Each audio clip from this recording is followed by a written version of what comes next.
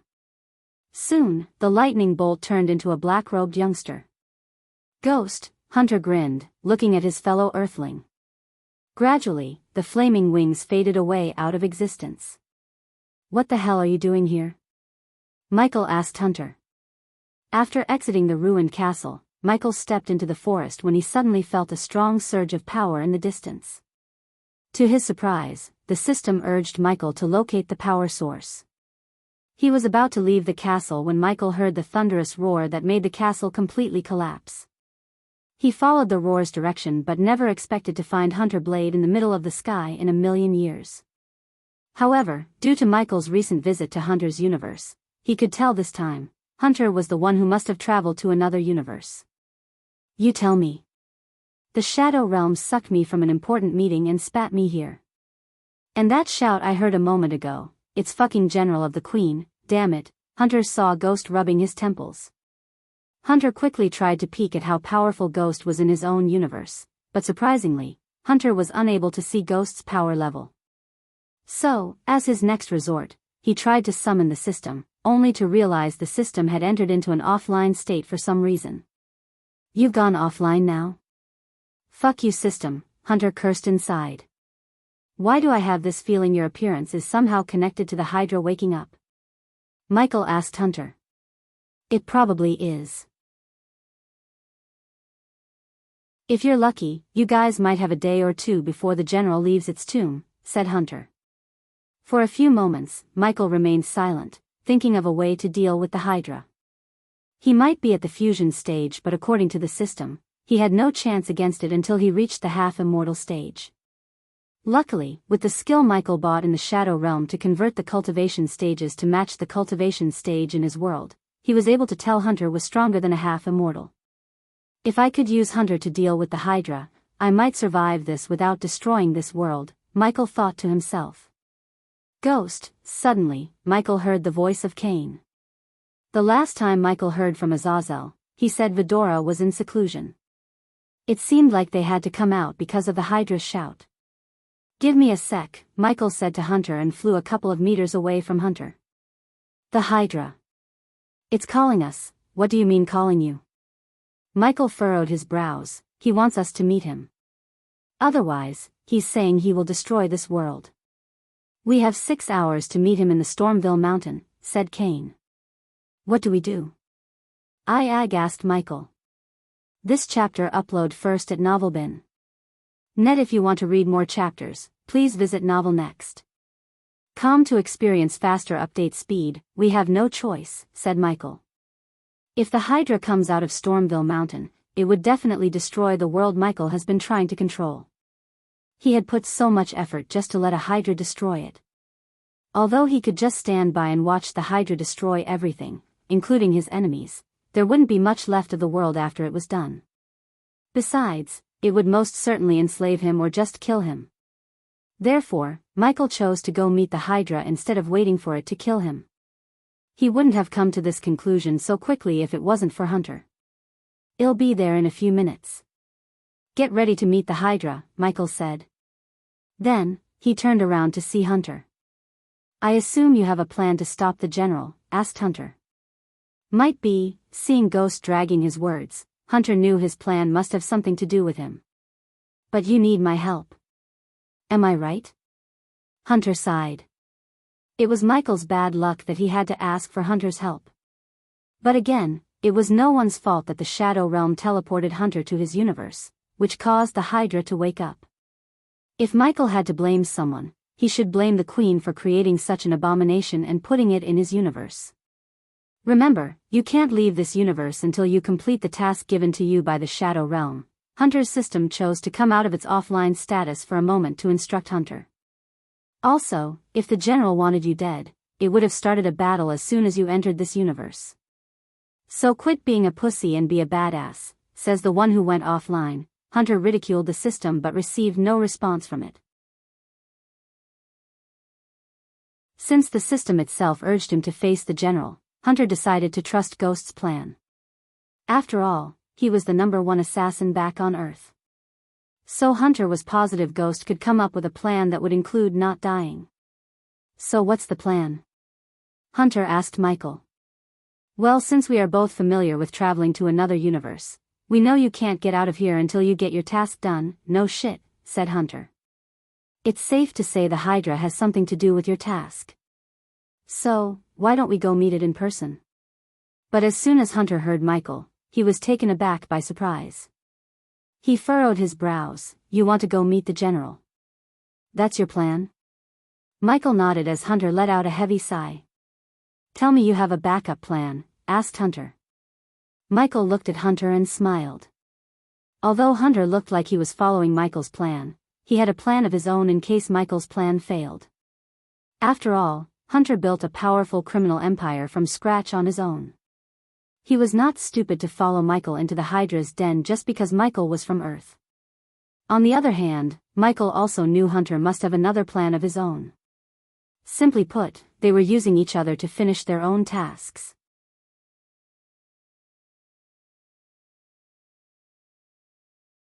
Chapter 609, Meeting the Terrifying Hydra. Meeting the terrifying Hydra. Hunter and Michael flew towards the Stormville mountain in silence. When they saw the mountain on the horizon, Michael halted his flying. Wait a moment, Michael said. Hunter just nodded as Michael disappeared from his sight. Teleportation, Hunter muttered. While he was waiting for Ghost to return, he stared at the ominous mountain on the horizon. The mountain reminded Hunter of Mount Doom in Lord of the Rings movies. The storm clouds and flashes of lightning decorated the mountain. Stormville Mountain. A fitting name, Hunter nodded. Although he was floating far away from the mountain, he could feel the terrifying energy coming from within the mountain. He didn't like the mountain or the general residing within at all. However, Hunter had no choice. He had to deal with the general if he wanted to return to his world. Hopefully, Ghost's plan would work and avoid any calamities. Several moments later, Hunter sensed the space around him distort again. Out of the blue, Ghost appeared before him again. This time, he appeared with a 3-headed Hydra in his hand. To Hunter's surprise, he felt the same energy as the general from the little Hydra. Fuck, Iag's eyes went wide when she saw Hunter. Compared to Ghost, the new guy's energy radiations were on another level. They could tell he was most certainly stronger than any fusion stage cultivation. Nonetheless, they had no idea Hunter was at the celestial stage, above half immortal and immortal stage. Kane, Sarba, Iag, meet Hunter. Michael introduced Hunter to Vidora. Why do I sense a different kind of energy coming from you? Sarba asked. Let's deal with the Hydra first. Then, we can get acquainted, Michael interjected Vidora before they could nag Hunter. Hunter grinned at the 3 heads before following behind Ghost. The closer he got to the mountain, the denser the energy in the air became. Of course, he would be lying if he said he wasn't terrified of the general. And he was positive Ghost was also feeling the same. But for now, Hunter shoved any fear he had to the back of his mind and landed on the cave's mouth, leading to the mountain center. This chapter upload first at Novelbin. Net. If you want to read more chapters, please visit Novel Next. To experience faster update speed. After telling Hunter to wait, Michael didn't directly go to the dark forest to pick up Vidora. Instead, he teleported to Stormville Mountain so he could clear all the undead mining the mountain. Since Maxine was preparing for Heinberg's funeral, no one was in Stormville Mountain except them. Following Ghost, Hunter entered the dark cave. On his way to the center, Hunter noticed several mining tools, footsteps as well as a few glowing crystals glowing from the walls. He could sense weird energy pulsating from the crystals, but he couldn't identify them. Of course, Hunter would have paid the system to learn about the crystal's origins if the system hadn't gone offline. For now, Hunter guessed these energy crystals may have contained the energy of this world. Luckily for them, the glowing blue crystals lit their path. After walking for several minutes, Hunter stepped into a spacious hall where he saw a huge red cross on a wall at the hall's end. Additionally, the words "Do not come near" were engraved onto the stone wall. "He knows we are here," Hunter saw the gray head in the middle declare. "You could talk to a general?" Hunter asked in surprise.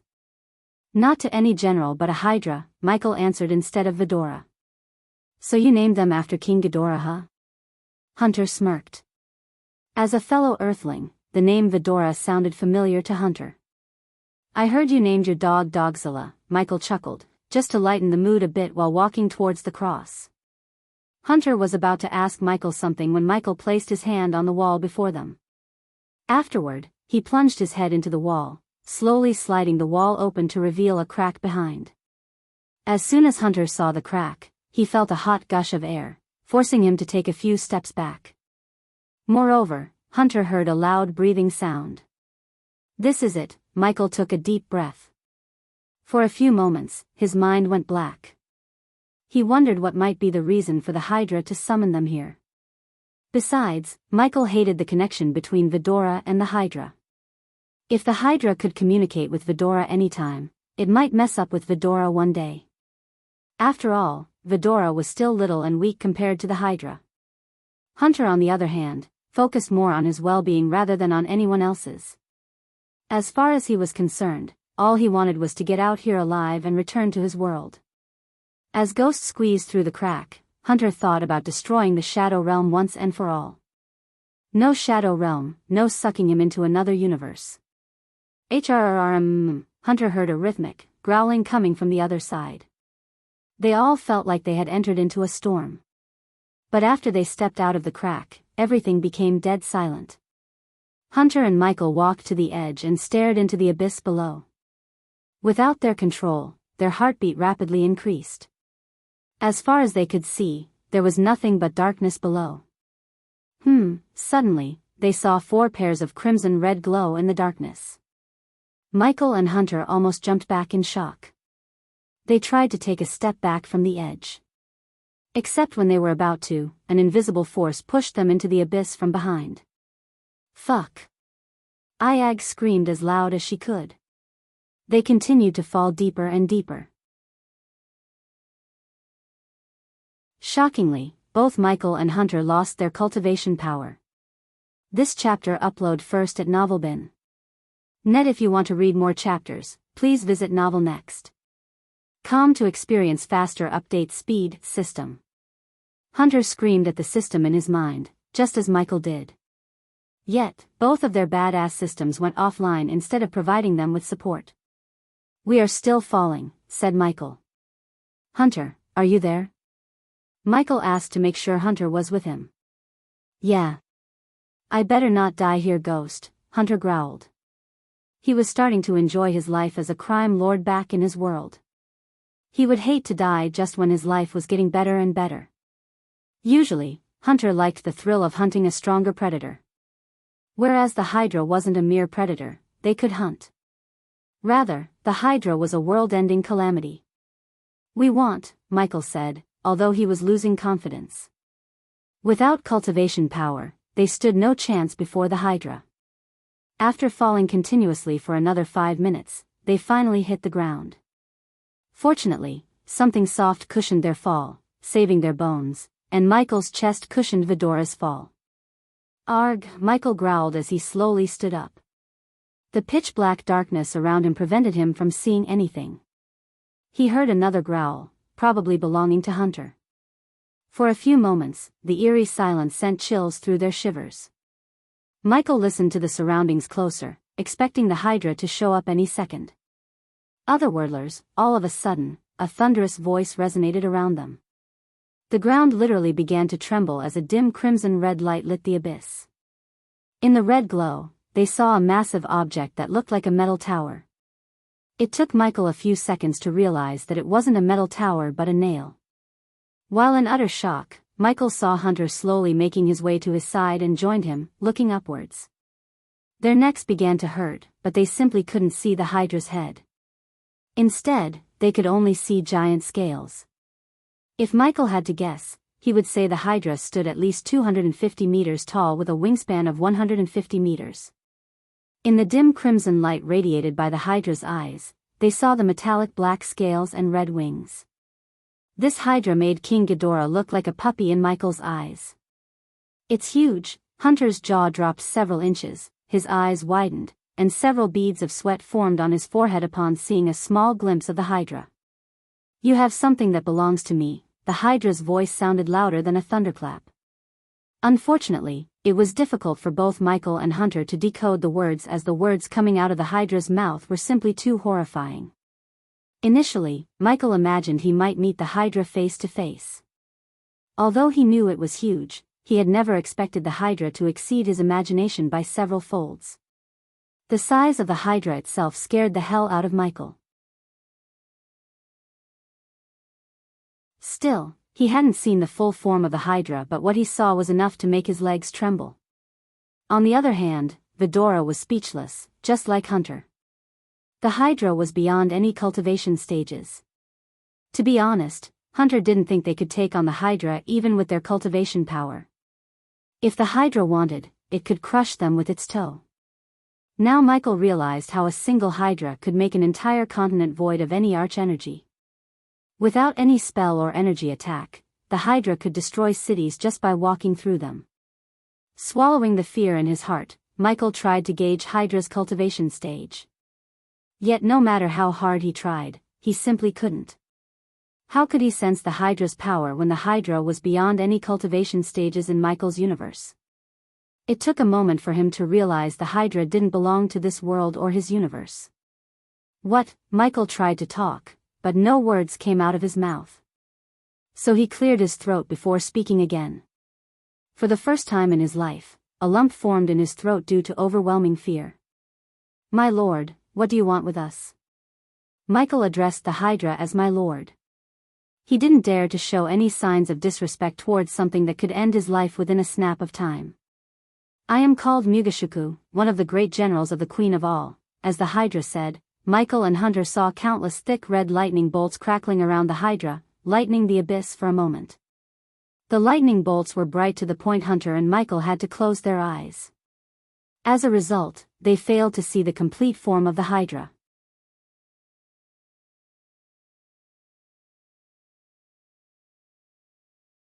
Chapter 610, A Deal with the Devil. Your kind has persisted so much. Famine, wars, and even the test of time, the Hydra calmly spoke in its growling voice. However, this voice seemed slightly different than the voice before. Since Michael knew Ghidorah and how each head had its own voice and personality, Michael could tell the voice changed because of the different heads. There were 8 crimson-red eyes, which meant unlike Ghidorah, who had 3 heads, Mugashuku had 4 heads. Do you know why, human? Mugashuku asked Michael and Hunter. They both felt like the Hydra's been looking at them.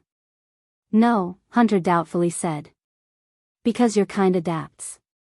You know where to bow your heads and where to raise your hand, another slightly soft voice compared to the first 2 voices. What do you want? Ayag raised her voice despite standing in front of a being like Mugashuku. Unlike the rest, Ayag wasn't afraid of the Hydra.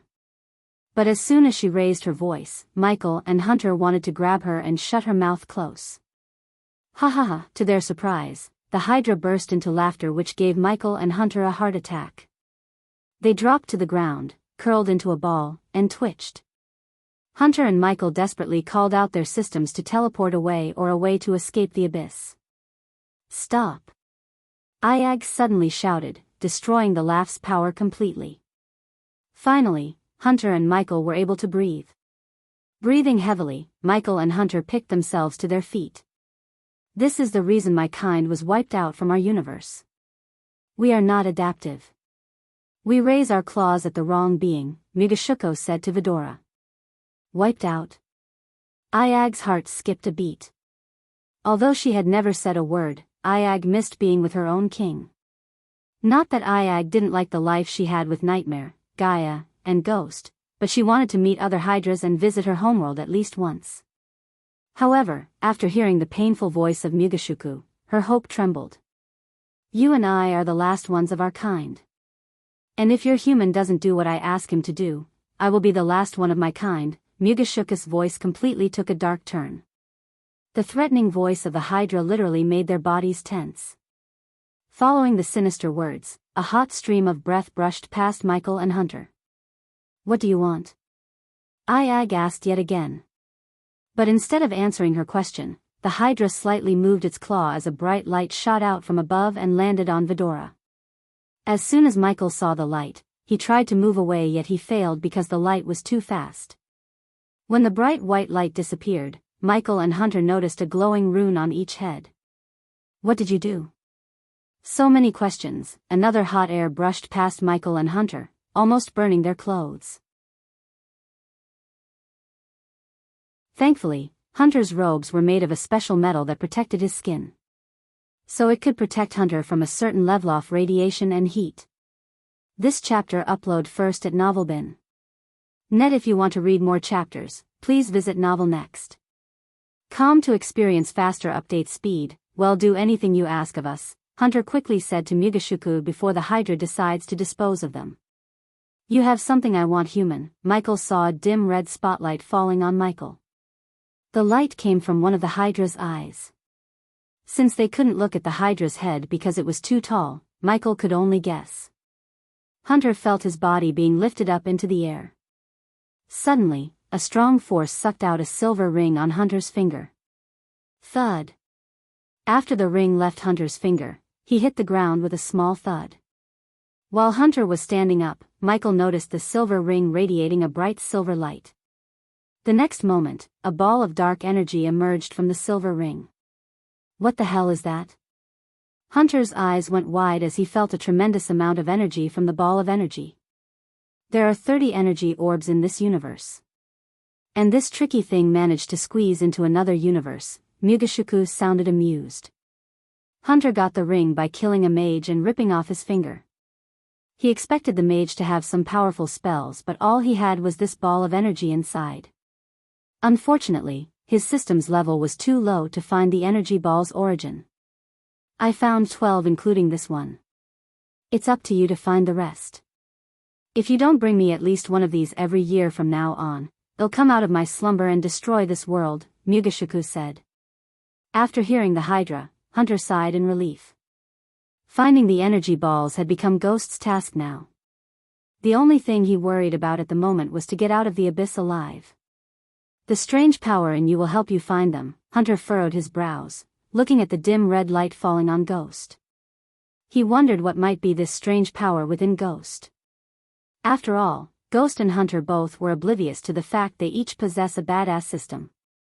Although the two systems functioned similarly, they were not the same, and Hunter's ring was the only thing that connected Hunter to Ghost's universe. Now that he lost the ring, the Shadow Realm wouldn't be able to summon Hunter to Ghost's universe anymore. "I will find you these, Lord Mugashuku." Michael bowed his head. "We know you will. After all, you each love the world you are in right now. It'd be a shame for you to lose them. The Queen's generals are everywhere, humans. We reside in every universe there is," Mugashuku said. Then, the red light falls yet again on Hunter. "Even if you had killed one, there is always another one." Hunter felt a chill after hearing Mugashuku. He couldn't help to wonder if there was another general in his world. Even if that was the case, Hunter would hunt it down just like before. After all, he could always get stronger with the system. One day, he might return to this world and rip the Hydra's heads off one by one just because he felt like it. But for now, Hunter remained silent without provoking the Hydra, just like Michael. "Tell us about our homeworld." Sarba mustered his courage to question the Hydra. "Leave." Instead of an answer, all they got was a thunderous roar from the Hydra. This voice sounded more demonic, evil, and terrifying than all the voices before. "The fourth head," Michael muttered. This chapter upload first at Novelbin. Net. If you want to read more chapters, please visit Novel Next. To experience faster update speed. As the roar reverberated in the abyss, they were sucked upwards by an invisible force. Michael held on to Vidora tight, flinging higher and higher. When they reached the top, they regained their cultivation power. "Phew, that's terrifying." Hunter let out a heavy breath of a sigh. In his whole life, He had never seen such terrifying creature, and he had seen a whole lot of scary creatures and killed most of them back on his world. Now that it took my ring, I think the Shadow Realm will suck me out of here soon, Hunter said, almost sounding a bit disappointed. To be honest, Hunter would have liked to stay in this whole new world for a few more days. He wanted to see if he could get something valuable from this world and bring it to his. Before you leave, can you do me a favor, Hunter? Michael asked. A few moments ago when Mugashuku took Hunter's ring, Michael had thought. Since Hunter belonged to a whole new universe and the chances of him returning to this universe were pretty slim, Michael wanted to do something that could help him against the sea folks who were apparently hunting him now with the Guardians. To this moment, Michael had no idea that Mutrad marked him as the Dark Lord and started to hunt him in the shadows. However, if Michael's plan with Hunter worked, not only it would ensure his safety, but it would also prevent anyone from suspecting him of being the Dark Lord. What's in it for me? Hunter asked. Although Ghost and he was from the same place, it wasn't Hunter's style to do something for free. After all, if Michael's universe was bad, Hunter's was the worst. How about this? With a flick of his wrist, Michael took out the black metal card with a golden lion head engraved on it that Hunter gave him when he traveled to Hunter's universe first. According to the Hunter Michael met, the card would enable Hunter to visit Michael's world if a general of the Queen broke out to destroy their world and vice versa. My calling card, Hunter remembered he gave this card to Ghost a couple of years ago. What about it? Hunter asked, looking at his calling card. I will find the Hydra asked of me, so I am not in an imminent threat. But you are. So if you do me this favor, I will travel to your world and help you kill that son of a bitch instead of breaking this card right now. Hunter gave it a thought for a couple of moments before finally agreeing to help Ghost. It wasn't because of what Ghost said, rather, it was because Hunter felt curious to see what Ghost needed his help with. As a criminal empire's head, Hunter followed his guts and curiosity to strengthen himself. He felt this might be such an opportunity. What do you need? Asked Hunter while walking towards the crack in the wall. As much as he liked to hear what Ghost has to say, he didn't want to stay near the Hydra. So he quickly squeezed through the crack to leave the abyss. Michael followed Hunter behind till they reached outside. Even then, Michael waited until they were far away from the crack. Now that he had made a deal with the Hydra, Michael somewhat felt relieved. He had to find at least one energy ball a year, so he had a maximum of 18 years of time. Instead of finding them as soon as possible, Michael would do the opposite. He would use that time to get strong enough to kill the Hydra once and for all.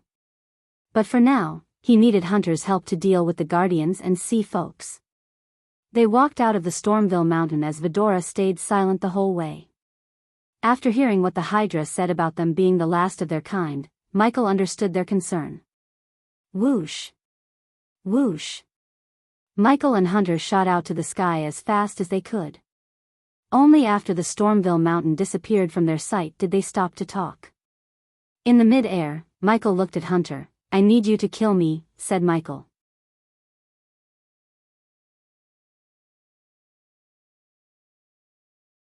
Chapter 6:11, Overpowered Hunter. Hearing Ghost, Hunter was shocked. He didn't get the full meaning of Ghost's words. Fortunately, Michael explained his plan in detail. A while later, Michael and Hunter reached the outskirts of Royal Land using a teleportation scroll Michael bought from the system store. Since Hunter could disappear at any moment, Michael didn't dare to waste any time. This armor feels weird, Hunter said, wearing Michael's Lucifer armor. Although Michael asked Hunter to wear his armor, the latter chose not to ask any questions. Instead, Hunter just hovered in the air, looking at the golden church on the horizon. Michael stared at Hunter for a few moments. The armor looked menacing and terrifying. If any weak-willed men saw the armor suddenly, there was a high possibility of them getting heart attacks. Looking at the armor's design, Hunter quickly got some ideas to enhance his own armor back in his world. Whatever you want me to do, we must do it quickly. I can feel the Shadow Realm's pull getting stronger. Hunter's voice was grave. Hit me with enough force to send me crashing onto the church. Michael cracked his neck, preparing to get hit by Hunter. With the energy radiation Michael felt from Hunter, he knew the latter was stronger than him. However, Michael didn't compare himself with Hunter. Time flew differently in each universe. The hunter before him might have spent more time in his world, getting stronger than him.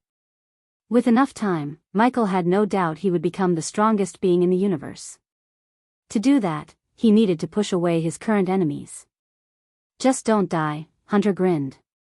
Soon, a golden light coiled around Hunter's wrist, forming the silhouettes of fire-breathing dragons. Boom! In a blink of an eye, Michael felt like he had been hit by a train. Before the brain could process everything and let him feel the pain, his body went crashing into the holy church's roof. Hunter looked at the tower, crumbling down, shaking his fist. His fist went numb after hitting Ghost. It was like he hit a metal wall. Hunter wondered what kind of cultivation Ghost was doing to be that strong. Ding! Ding! Ding!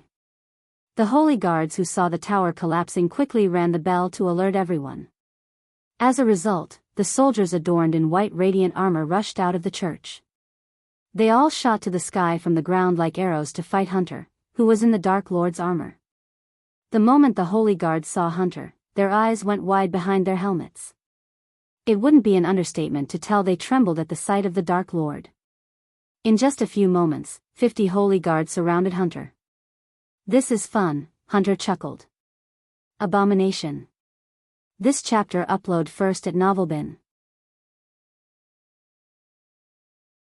Net. If you want to read more chapters, please visit novelnext.com to experience faster update speed. Unholy evil.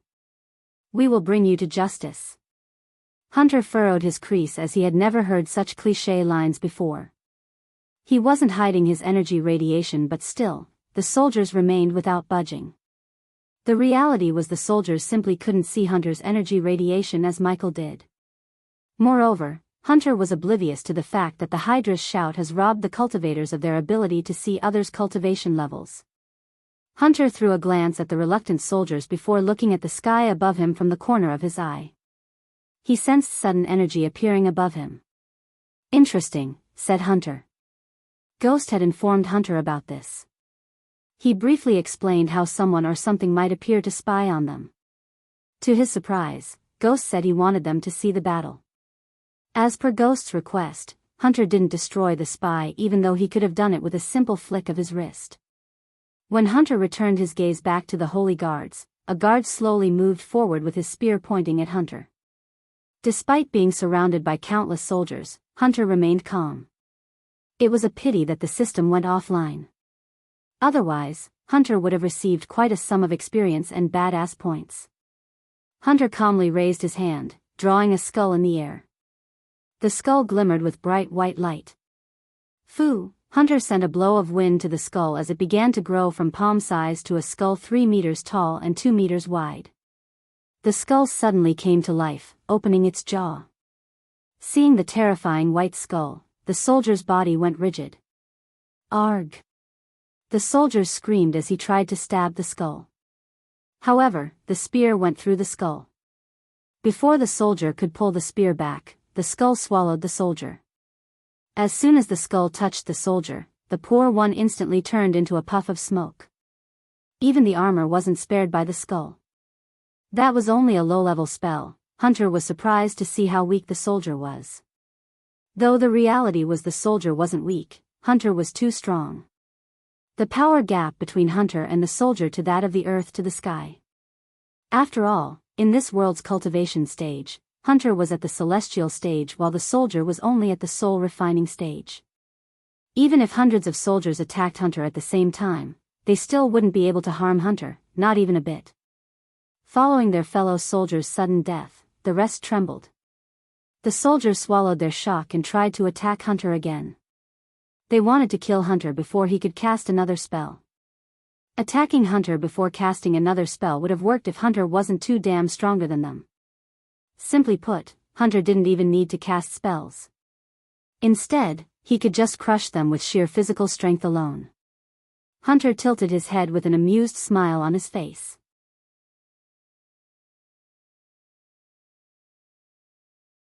He was pondering what spell he could use to kill them or just simply crush them to death as he would do to the traitors in his criminal empire. One after another, the soldiers standing behind the soldiers with spears started to cast the spells. In a few blinks of an eye, Hunter saw all kinds of shapes and symbols glowing in the clear sky. "Quiet the fireworks," Hunter said amusedly. Snap. Hunter just snapped his finger as a powerful sonic wave destroyed everyone around him, including the spellcasters. From the Holy Church's front lawn, Michael saw the bloody mist in the sky. He asked Hunter to put on a show but never expected Hunter to slay the holy guards with a single snap. "Your Holiness," Michael turned around to see His Holiness chanting something under his breath. It didn't sound like a spell but an actual prayer to his gods. Yet Michael doubted any prayer could save His Holiness if Hunter decided to take him out. As far as Michael had witnessed, Hunter could destroy the church in a few mere moments. "Your Holiness, get to safety. His target is me. You go somewhere safe." "It's too dangerous here," Michael said gravely, pretending he cares more about His Holiness than his own life. This chapter upload first at NovelBin. Net. If you want to read more chapters, please visit novelnext.com to experience faster update speed. Ghost, accept your sentence. Hunter's thunderous roar shook the church like an earthquake. It was a signal both Michael and Hunter agreed upon. Suppose Hunter felt he was going to disappear soon, Michael asked him to threaten him as loud as he could. "I will buy you some time, Your Holiness." The old man was still praying with his eyes closed.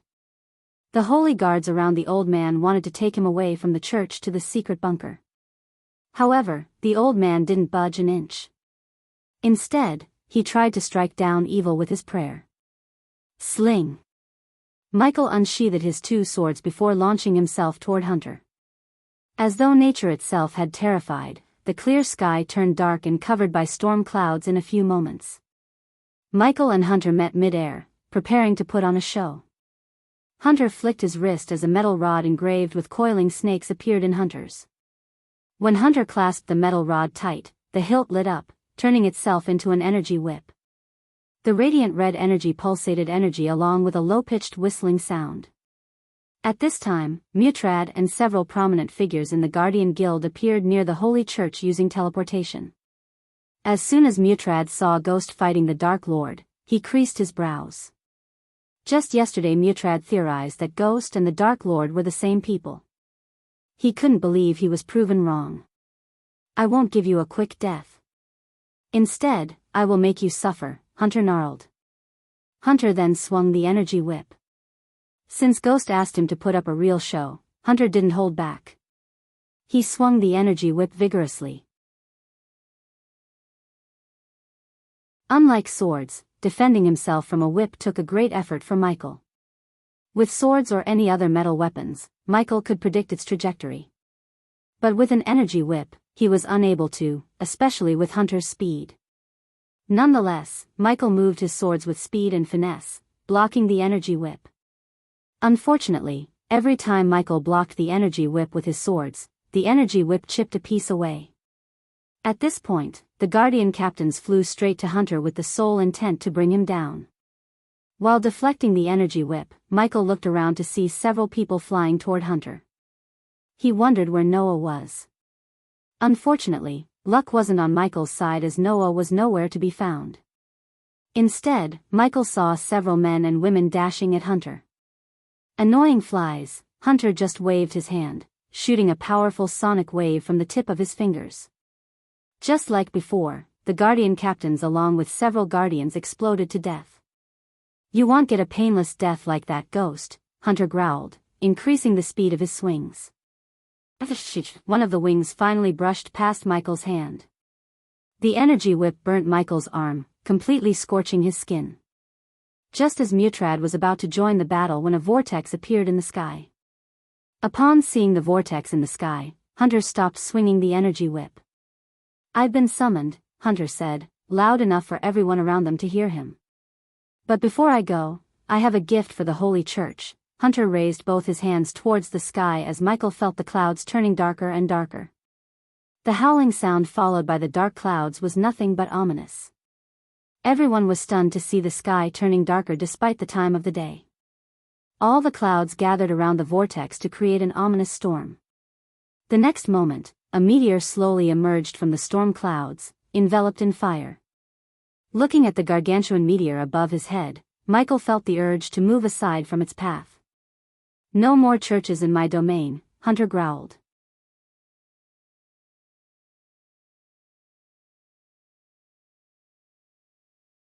Chapter 6:12. Ghost is not the Dark Lord. The meteor appeared, bringing down thunderclaps and several flashes of lightning. Those who witnessed the Dark Lord casually creating a meteor trembled. Even the Guardian captains halted their steps. Hunter lowered his arms without uttering a word, letting the meteor loose towards the Holy Church. Despite the church being protected by several arrays and countless runes, they were unable to stop the meteor. According to Michael's world sense, the spell Hunter cast belonged to the legendary class. Even in Hunter's world, the meteor spell was a top-tier spell. Not every image had the mana to cast such a powerful spell. "Your Holiness." The holy guards quickly surrounded the old man, forming a human chain around him. They all promptly grabbed each other's arms as their armor began to radiate bright warm energy. In a few blinks of an eye, a light beam shot out from the sky to envelop the holy guards and the old man.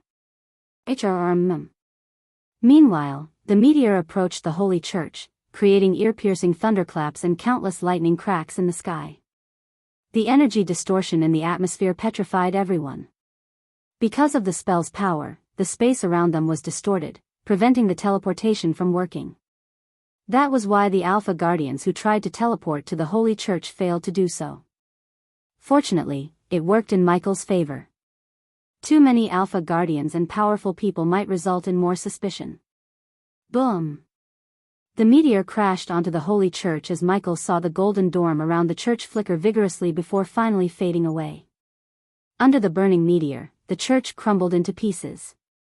Regardless of the pain in his arm, Michael smiled at the Holy Church's destruction. Everything within a kilometer radius was crumbled to nothing but ashes. Michael asked Hunter to put on a show but never expected Hunter to bring such destruction upon the royal land. At least, the Guardians evacuated the nobles and the people on time. Still, the meteor took many lives. The shock wave even destroyed some of the walls around King Kramer's castle. Everyone coughed and closed their eyes due to the mushroom cloud produced by the crash. The rest were tossed into the air like kites without anchors except for Michael and a few others. Michael quickly rubbed his eyes, trying to locate Hunter.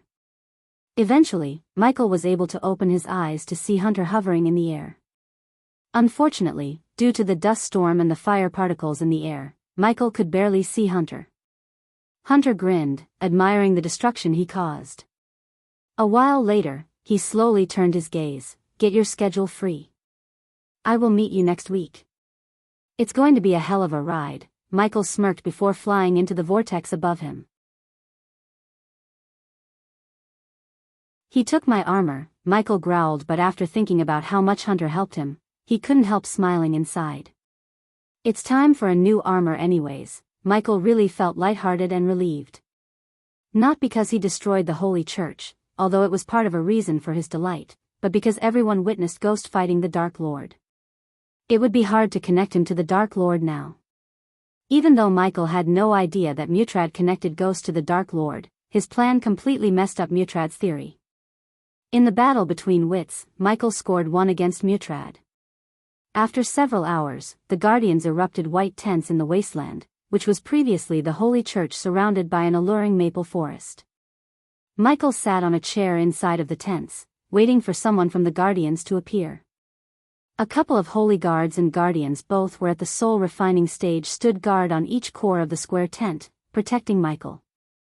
Everyone believed Ghost was the Dark Lord's target, and he destroyed the Holy Church because they allied themselves with Ghost. While waiting, Michael drummed the table with his fingers. Eventually, Michael saw a blue-haired young man with a tiny fish tattoo on the center of his forehead entering the tent. This chapter upload first at Novelbin. Net. If you want to read more chapters, please visit novelnext.com to experience faster update speed. Although the youngster looked human, something about the young man made him stand out. To Michael's surprise, the young man was at the fusion stage, almost as strong as his ghost persona. Nevertheless, the Dark Lord could still crush the youngster in a few moments unless the young man possessed some sick legendary spells. "How are you feeling?" the young man asked Michael with neither a friendly nor hostile voice. "Good, I guess," Michael sighed. "Before we go further, let me introduce myself properly. I am Mutrad Halrid. I am here to investigate and catch the Dark Lord before he does more damage than he already has," Mutrad said gravely. Michael was surprised by Mutrad. He thought he would meet someone from the sea folk but never expected their meeting would happen this soon. Regardless, Michael didn't show his surprise on his face. "I hope you succeed, Lord Mutrad," Michael nodded as though he really gave his blessing to Mutrad.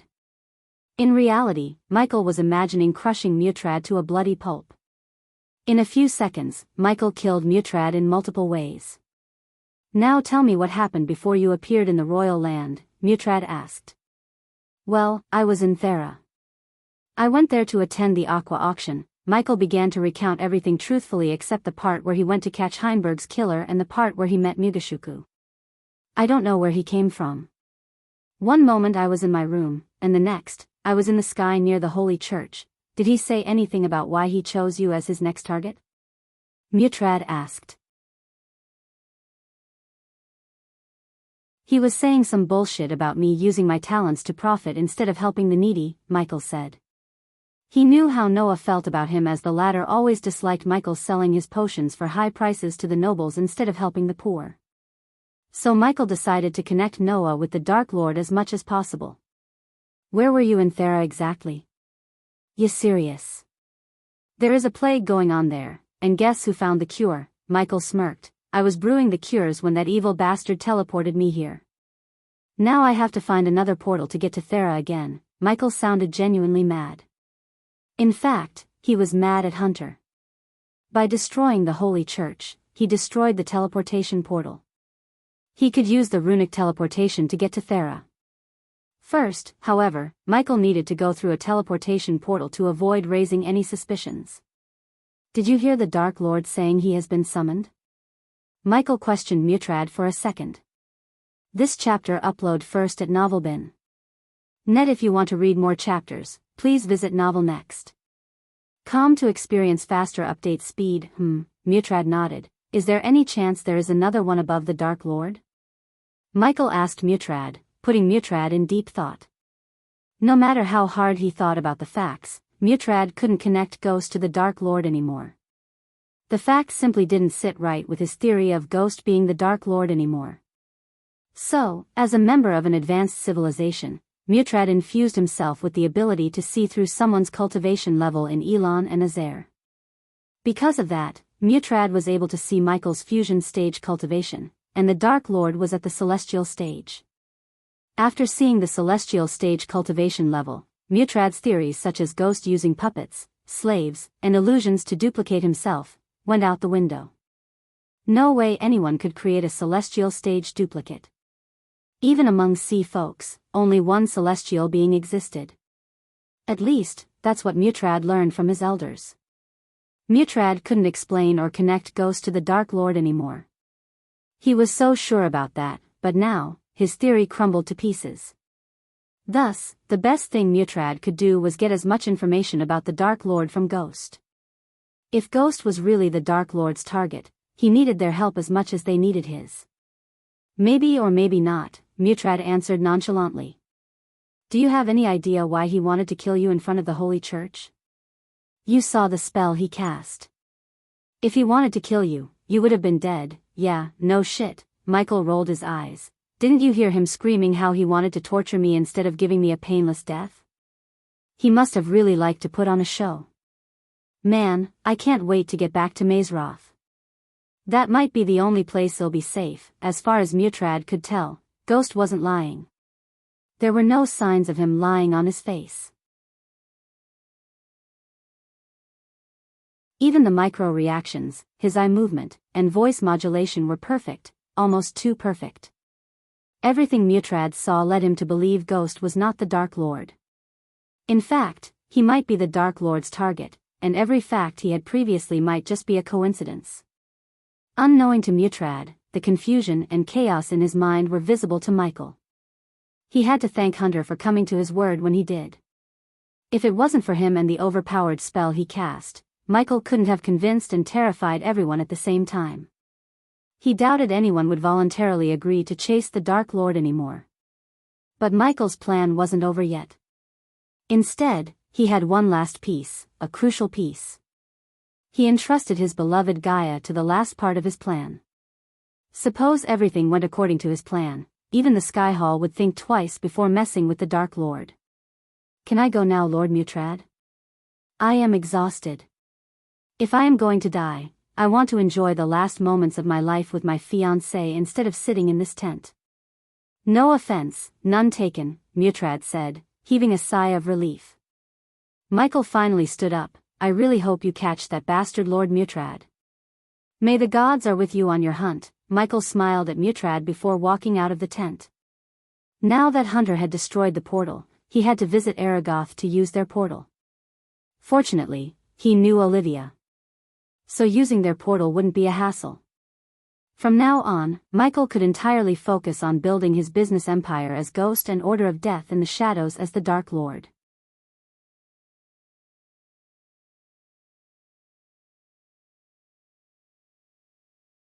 Chapter 613, Plan to subdue the Grim Reapers. Thanks to Olivia's connection, Aragoth Academy permitted Michael to use the portal for no charge. But unlike the Holy Chich's portal, Michael was teleported to the Sil-Alaris border. From there, Michael used the runic teleportation to reach Eve's castle. When Michael reached his room in Eve's castle, he saw Gaia on the bed covered in a golden light. She was breaking through to the soul refining stage level 3. Without making any sound, Michael sat beside her on the bed as Nightmare slowly crawled onto his lap. Michael shushed Nightmare when he was about to ask about the wound on his arm. Michael slowly removed his dark robes, letting Nightmare see the deep scar on his upper right arm. The APD healed the wound, yet it couldn't remedy the scar. Hunter's energy whip was powerful enough to leave a deep scar despite Michael's APD. Although Michael could remove the scar with some special potions, he chose not to. He considered the scars as lessons and markers of his past. While Gaia was absorbing the energy in the atmosphere, Michael put his robes on the hanger and made his way to the table. Nightmare jumped onto the oak table. She was about to leave the castle when she suddenly entered the breaking through phase, Nightmare said in a low-pitched voice, only loud enough for Michael to hear. What just happened? Where is Vidora? Nightmare asked. After seeing the scar on his arm, it was evident to Nightmare Michael went through a battle. They are in the dark forest. Nightmare noticed the slight graveness in Michael's voice. He was concerned. What happened? Nightmare asked Michael again. Michael took a deep breath, looking at the gloomy city before him. Considering there was no point in hiding what had happened from Nightmare, Michael decided to tell Nightmare everything. But just when he was about to open his mouth, sudden energy pulsated in the room. Michael and Nightmare quickly turned their heads in Gaia's direction because they sensed the energy pulse coming from her. The golden light enveloping Gaia glowed brighter and brighter to the point Nightmare and Michael closed their eyes for a moment. Moreover, they both heard a low-pitched whistling sound resonating in the room. After that, the golden light glowed brighter for another 5 minutes. During these 5 minutes, Michael and Nightmare peeked through the gap in their hands at Gaia.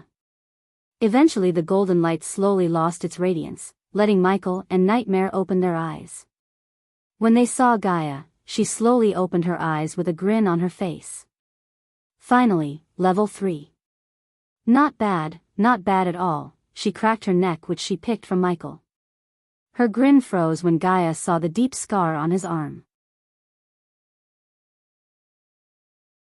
She realized the scar might be connected to what he asked her to do. Before entering the breakthrough phase, Michael asked her to spread a rumor throughout Elon and Azair. Thus, she was about to leave for the Adventurers Guild in each continent. To spread rumors, the Adventurers Guild was the best place. This chapter upload first at Novelbin. Net. If you want to read more chapters, please visit Novel Next. Com to experience faster update speed. What the hell is that? Gaia jumped from the bed and made her way to him. Without even asking a question, she took out a healing potion and began to pour it onto the scar, hoping it would heal the scar. You know the Hydra and the Stormville Mountain, what of it? Nightmare asked. I had a brief terrifying meeting with him. As soon as Michael uttered these words, Gaia's body went rigid and Nightmare opened his eyes as wide as he could in utter shock. For a few moments, neither of them couldn't ask Michael anything. They were completely flabbergasted. Taking a deep breath, Michael began to recount everything that happened from the moment he went to the abandoned castle to meeting Mutrad without leaving a detail. Nightmare and Gaia listened to Michael in silence because they were too shocked to ask any question. Hearing Michael's description of the Hydra alone sent shivers running through their spines. After Michael finished telling them what had happened, Gaia couldn't know whether to be shocked or furious. On the one hand, General Quintus killed one of their subordinates. But, on the other hand, Michael met the Hydra with another worlder and was given a task to find some mysterious energy balls. I will let Vidora handle Quintus. After everything that happened, they need something to take their minds off, Michael said. Yes. Gaia sympathized with Vidora, especially Iag, who bragged about meeting her own kind and exploring her homeworld. However, after hearing that Vidora and Mugashuku were the last of their kind, Gaia couldn't help but pity Iag. I don't know what to say, human. At least I feel relieved that you put the blame on the otherworlder. Now no one will think you might be the Dark Lord. It would give us the breathing room we desperately need. Gaia paused for a moment and went on. I heard very little about the sea folk. But one thing I can tell you for sure, we must be cautious of them. They are the most powerful race in this world for a reason, Gaia said with a grave voice. It's better we stay as far as possible from them, Michael nodded. According to what he heard from Layla, sea folks had never entered into any great wars like the other races living on the land, which they sea folks named Upsiders. As a result, the sea folks had never lost powerful cultivators like the Upsiders. Layla told him several half-immortals and immortals still living among the sea folks. Michael wondered whether they were in the Council of Immortals or not. The Otherworlder, where is he now? Nightmare asked about Hunter. Returned to his world. I don't think he could ever come back to our world for quite some time. This is great because when we started a fake battle, I sensed something watching us. Did you sense his cultivation level? If he was able to kill soul refiners with a snap of his fingers, I don't think he was just a fusion stage cultivator. He must be stronger, Gaia creased her brows. Do you mean he was a half-immortal? Asked Nightmare. This chapter upload first at Novelbin. Net. If you want to read more chapters, please visit novelnext.com to experience faster update speed. Maybe he was an immortal. Gaia couldn't believe what she was saying. The humans had never seen an immortal in 1,000 years.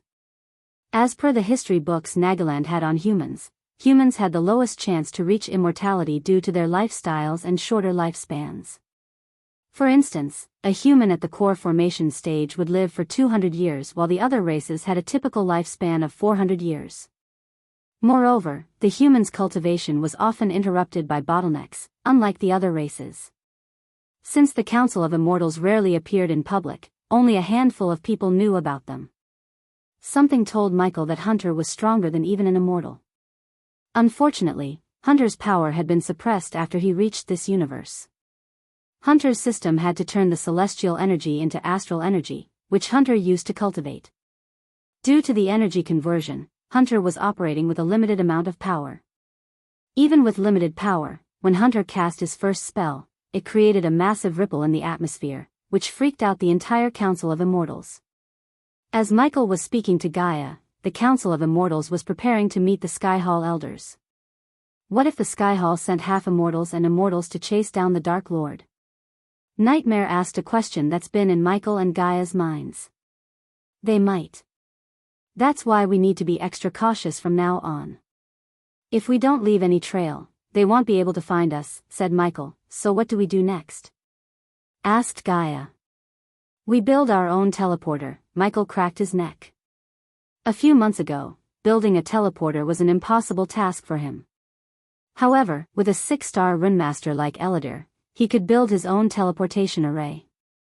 Although he had the runic teleportation skill, it wouldn't work when he was in a battle. So if Michael had met a stronger enemy and wanted to teleport away to escape, the runic teleportation wouldn't be of any help. However, if he had built a teleportation array and connected the array to the system, Michael knew he could teleport whenever he wanted, despite the situation. I know you're thinking of letting Elidor create the arrays, but he won't be able to build one without special materials. Where do you think we should buy them? As you said, we cannot leave any trails that could lead our enemies to us, Gaia said. I will buy them and teleport here as someone else, Michael said. Buying the materials from the system's store might cost him millions of badass points, but a face mask not. So, he could simply transform into someone else, buy the needed materials from Aqua Palace or somewhere else and teleport back to the Dark Forest using runic teleportation. Gaia thought about Michael's plan for a moment before nodding. Then, she finally put her focus on Heinberg's death.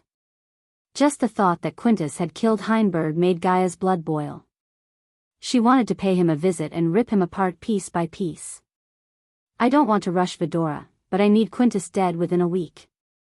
We cannot let someone who killed our subordinate live for long. It makes us look weak, Gaia growled. Why don't we go somewhere else and let our pent-up anger out? Michael asked with a devilish grin. Are you thinking what I am thinking? Gaia too grinned like a devil after hearing Michael, which confused Nightmare. What are you two talking about? With a flick of his wrist, Michael took out the golden parchment he got from the Reaper before killing the Reaper. The Grim Reaper headquarters in R, Michael said. It was time Michael had paid them a visit and made them pay for putting his life in danger on several occasions. If Michael left the Grim Reapers left alone, someone with enough coins would always put a bounty on his head. Therefore, Michael decided to either wipe them out or make them join the Order of Death.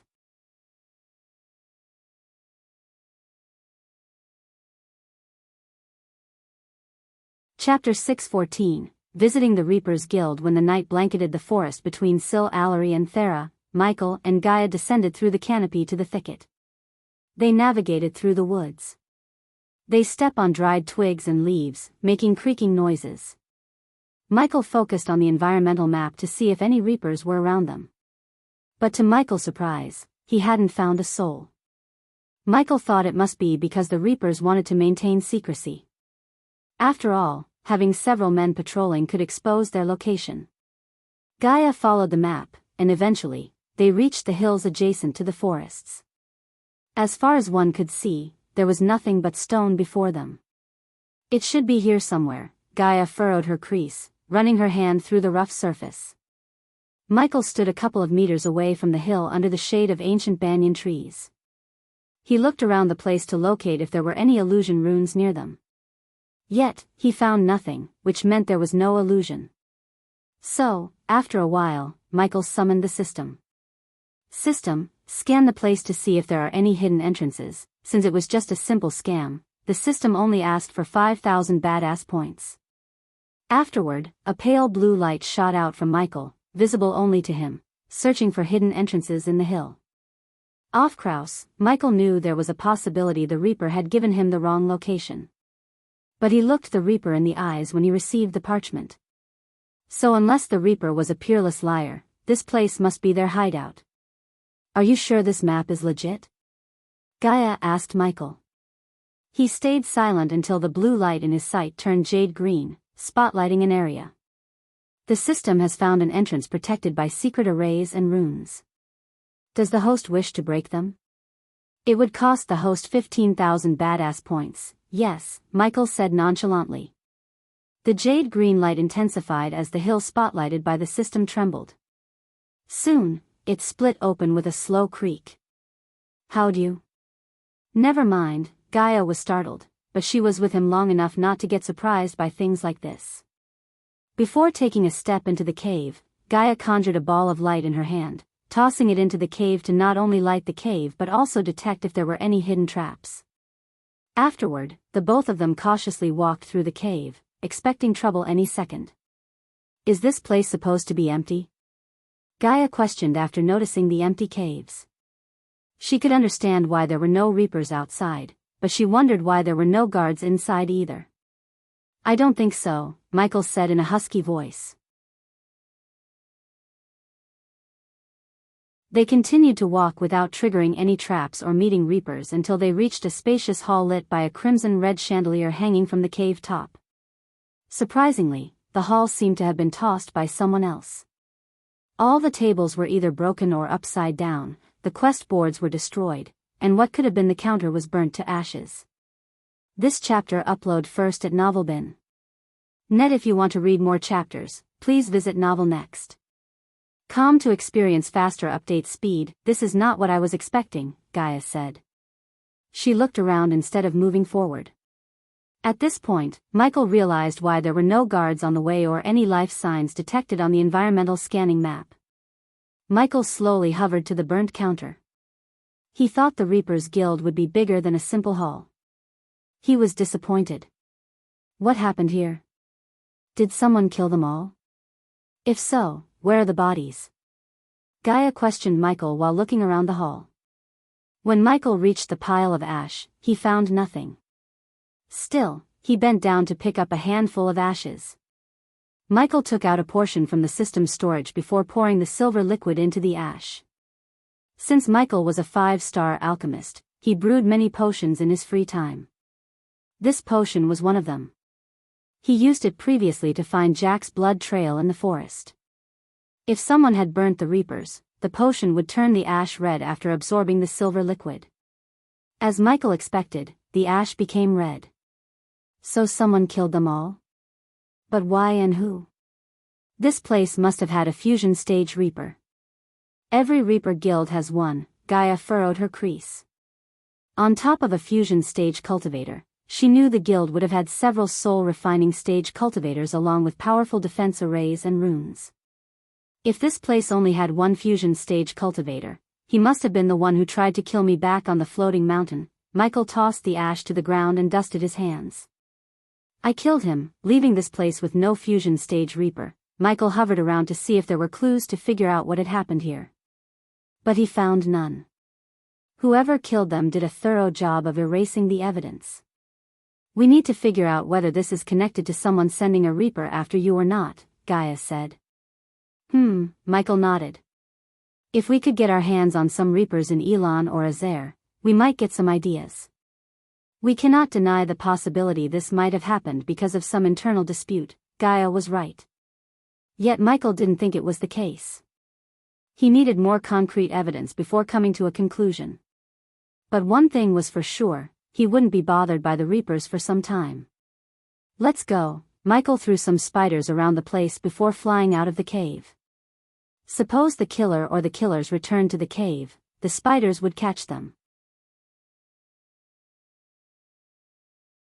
After leaving the cave, Michael and Gaia flew higher and higher until they flew past the clouds. Then, they stopped to enjoy the starry sky. Lord Information. He might know something about this, Michael said. That elf made his living by selling information. So if someone knew about the Reapers Guild destruction, it was him. Why waste time? Let's go there now. You can teleport us there, right? If someone asked, we could say we used some teleportation scrolls we got from some ruin. Michael agreed with Gaia. Although the scenery was too alluring, he was not in the mood to enjoy it.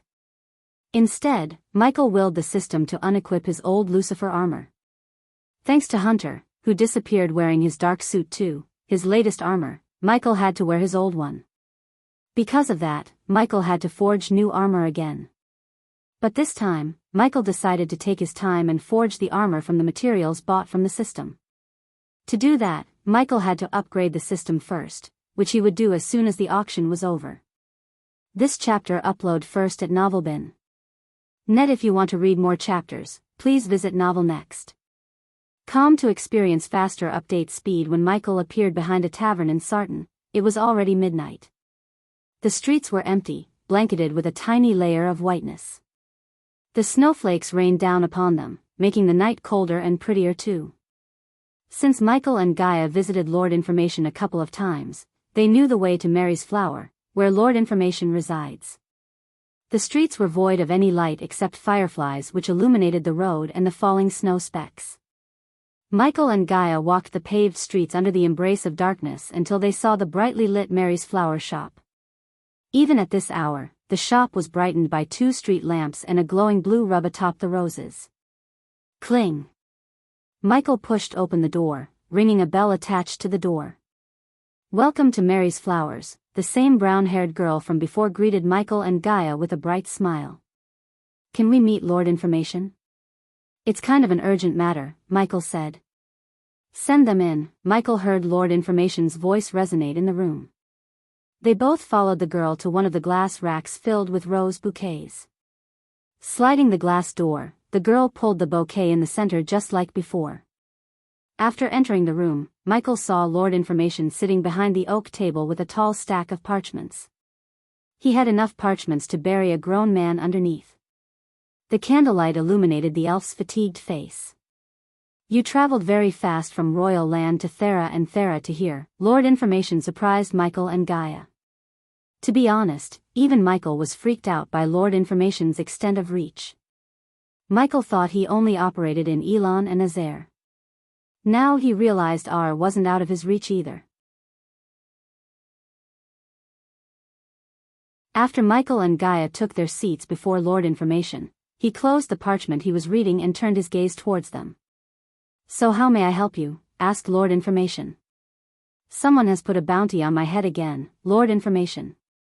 I need to know who, and as usual, am willing to pay any price for that information, said Michael, leaning back on his chair. We also need the Reaper's Guild locations, asked Gaia. Lord Information had never been concerned about what his clients would do with the information provided by him. His clients valued privacy.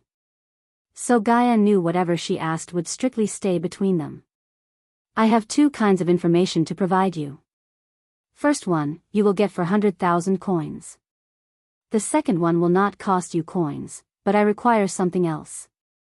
But, of course, the second one is very valuable and might give you some answers, Lord Information said to Michael as though he was expecting Ghost to inquire about the Reaper's Guild. It's a long day, Lord Information. So hit me straight with what you require, Michael said, deeply exhaling. With a nod, Lord Information flicked his wrist as several alchemy ingredients materialized on the table along with an old worn-out parchment. Let me guess, you want me to refine a pill or a potion for you using these? Michael asked, looking at all the alchemy ingredients on the table. Although it seemed like a simple task, both Michael and Gaia knew Lord Information wouldn't have asked for this instead of coins if it was an easy task. However, Michael could refine any pill or potion within a 5-star alchemist's domain. The pill requires to be concocted within 3 minutes. Master Ghost, 3 minutes? Gaia furrowed her brows.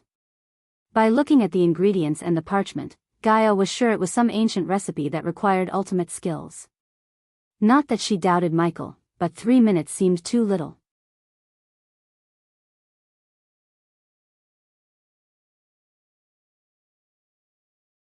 Chapter 6:15, Plan to start an assassin's guild. You wouldn't have given me this if you didn't think I'm the right man for this task. So let me give it a shot, Michael said, confidence oozing in his tone. Ever since he became an alchemist, he had refined thousands of pills and potions. Refining pills and potions had become his second nature, as easy as breathing. When Michael was inspecting the parchment, Lord Information took a few inches tall hourglass and placed it on the table. You ready? Lord Information asked. Michael nodded, conjuring the emerald green flames to dance above his palm. Your time starts now. Lord Information put the hourglass upside down, letting the sand from one side slowly rain down. Regardless of the short time he had to finish, Michael remained calm. Because the calmer he was, the more focus he could put on the task at hand.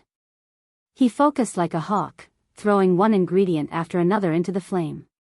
Sitting beside Michael with one leg atop another, Gaia heard the ingredients crackle in the flame.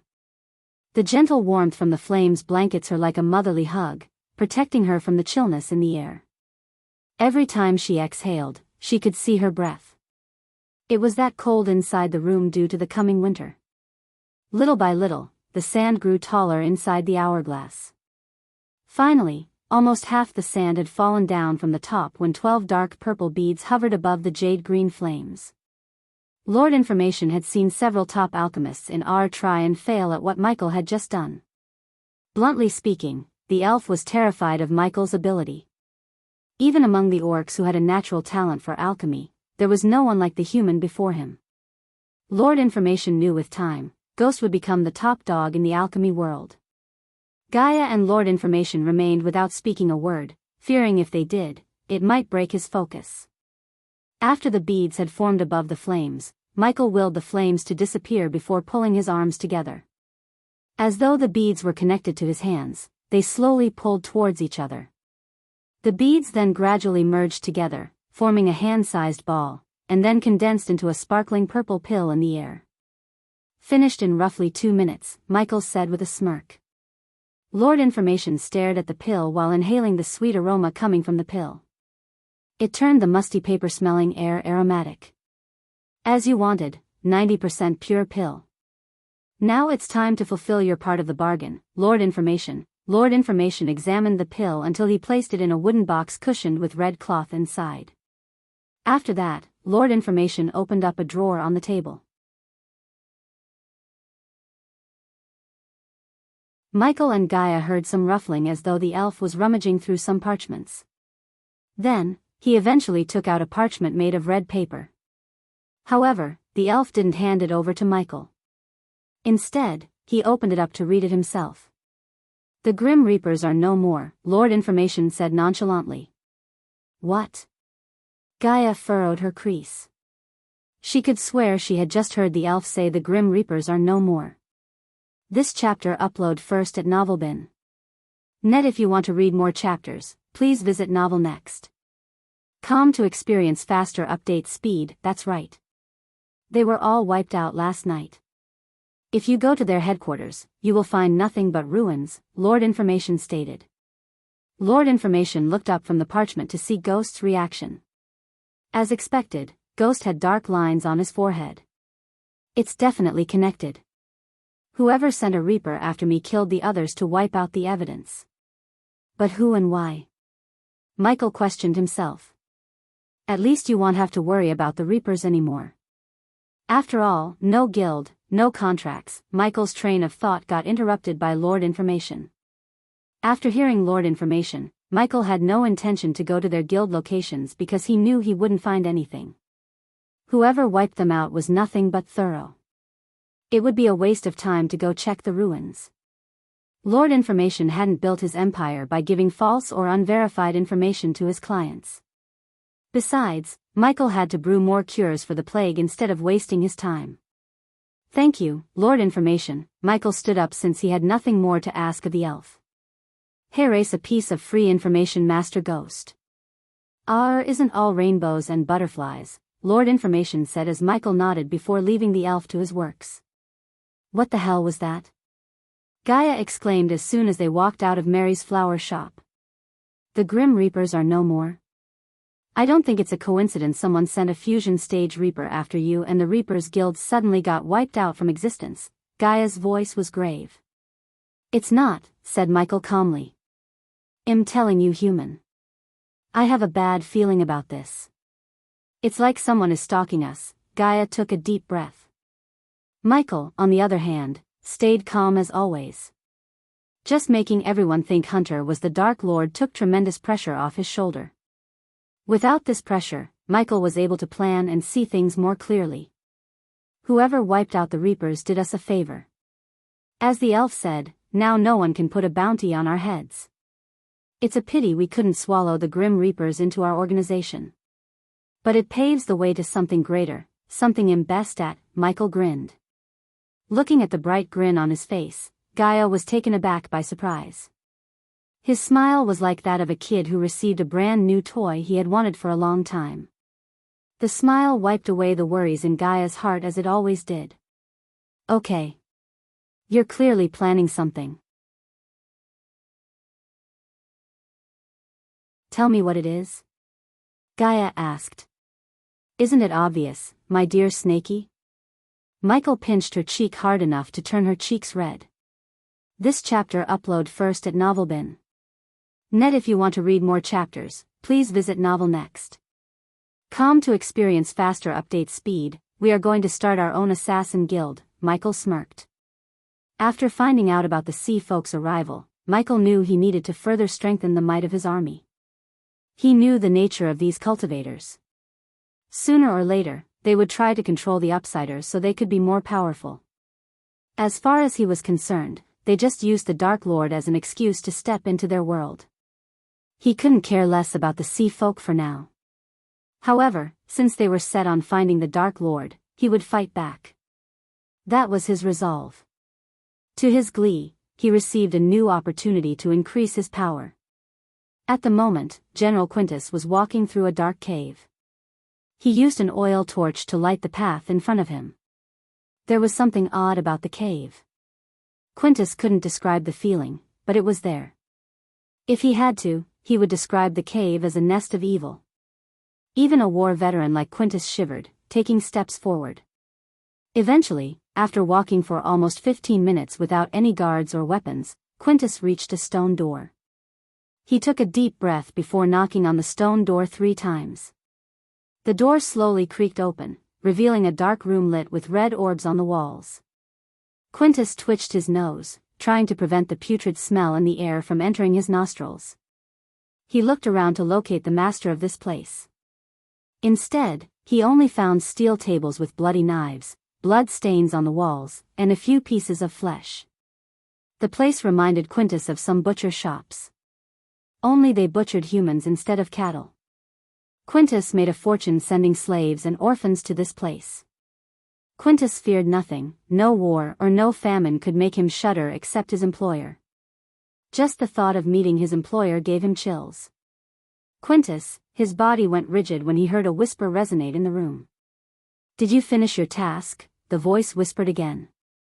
It sounded neither of a man nor a woman. Rather, this voice was beastly.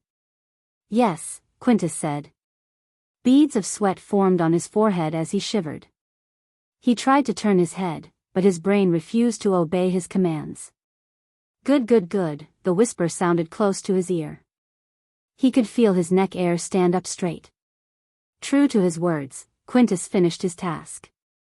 "It's time you received the gift, my dear Quintus." A cold chill ran through his spine.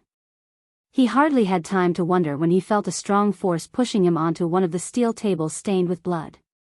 Arg! Quintus wiggled violently to fight the invisible force. However, the force lifted him off the ground, putting him on the table.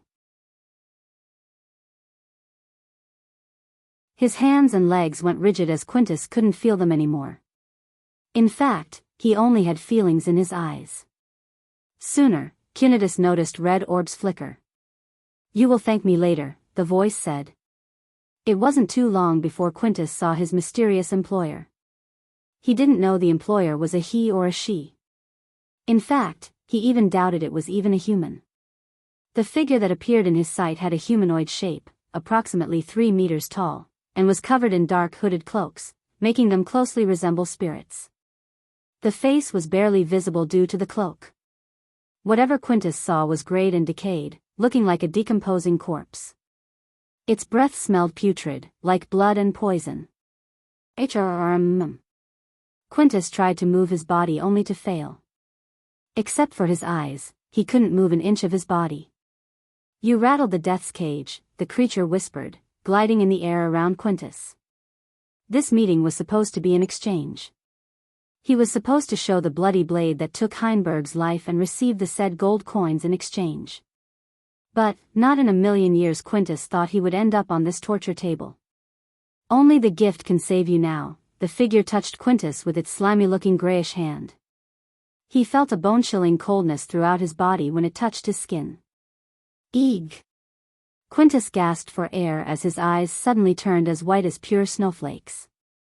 The creature slowly glided over Quintus' head, running its cold nails through his neck. Then, suddenly, it lunged his teeth at Quintus' neck. Blood sprayed out of his neck as the creature sunk its teeth deep into his neck. His entire body started to shake. Little by little, veins popped out from Quintus' skin. In just a few moments, Quintus opened his mouth, revealing his canine tooth slowly, taking the shape of vampire fangs. The novel will be updated first on this website. Come back and continue reading tomorrow, everyone. The novel will be updated first on this website. Come back and continue reading tomorrow, everyone.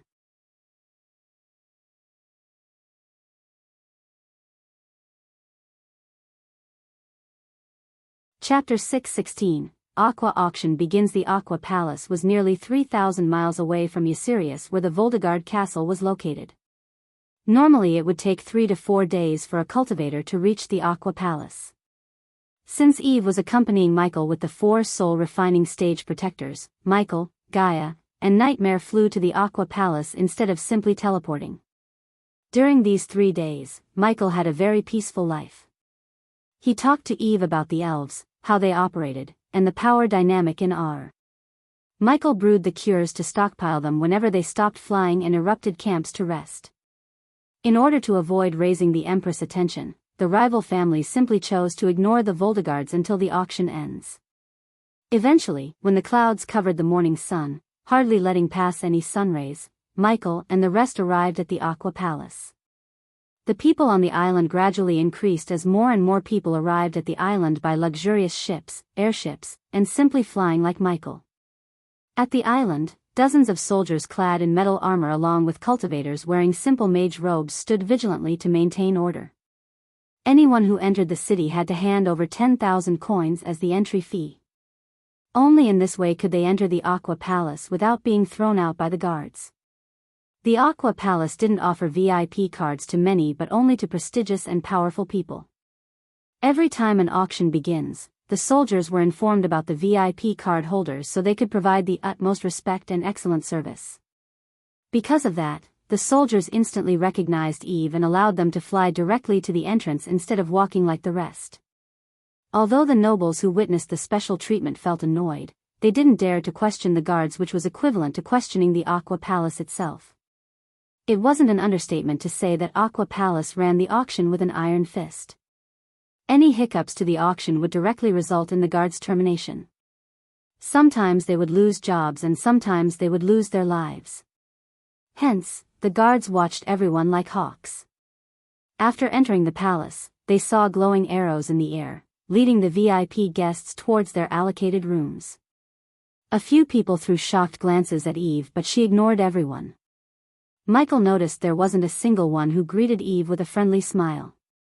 In fact, they didn't even bother to glance at Nightmare or Michael. Since Michael and the group arrived at the palace early, they didn't meet other VIP guests on their way to the second floor. Because of Eve and her connection, the auction token he received from the Alchemy Guild became a waste.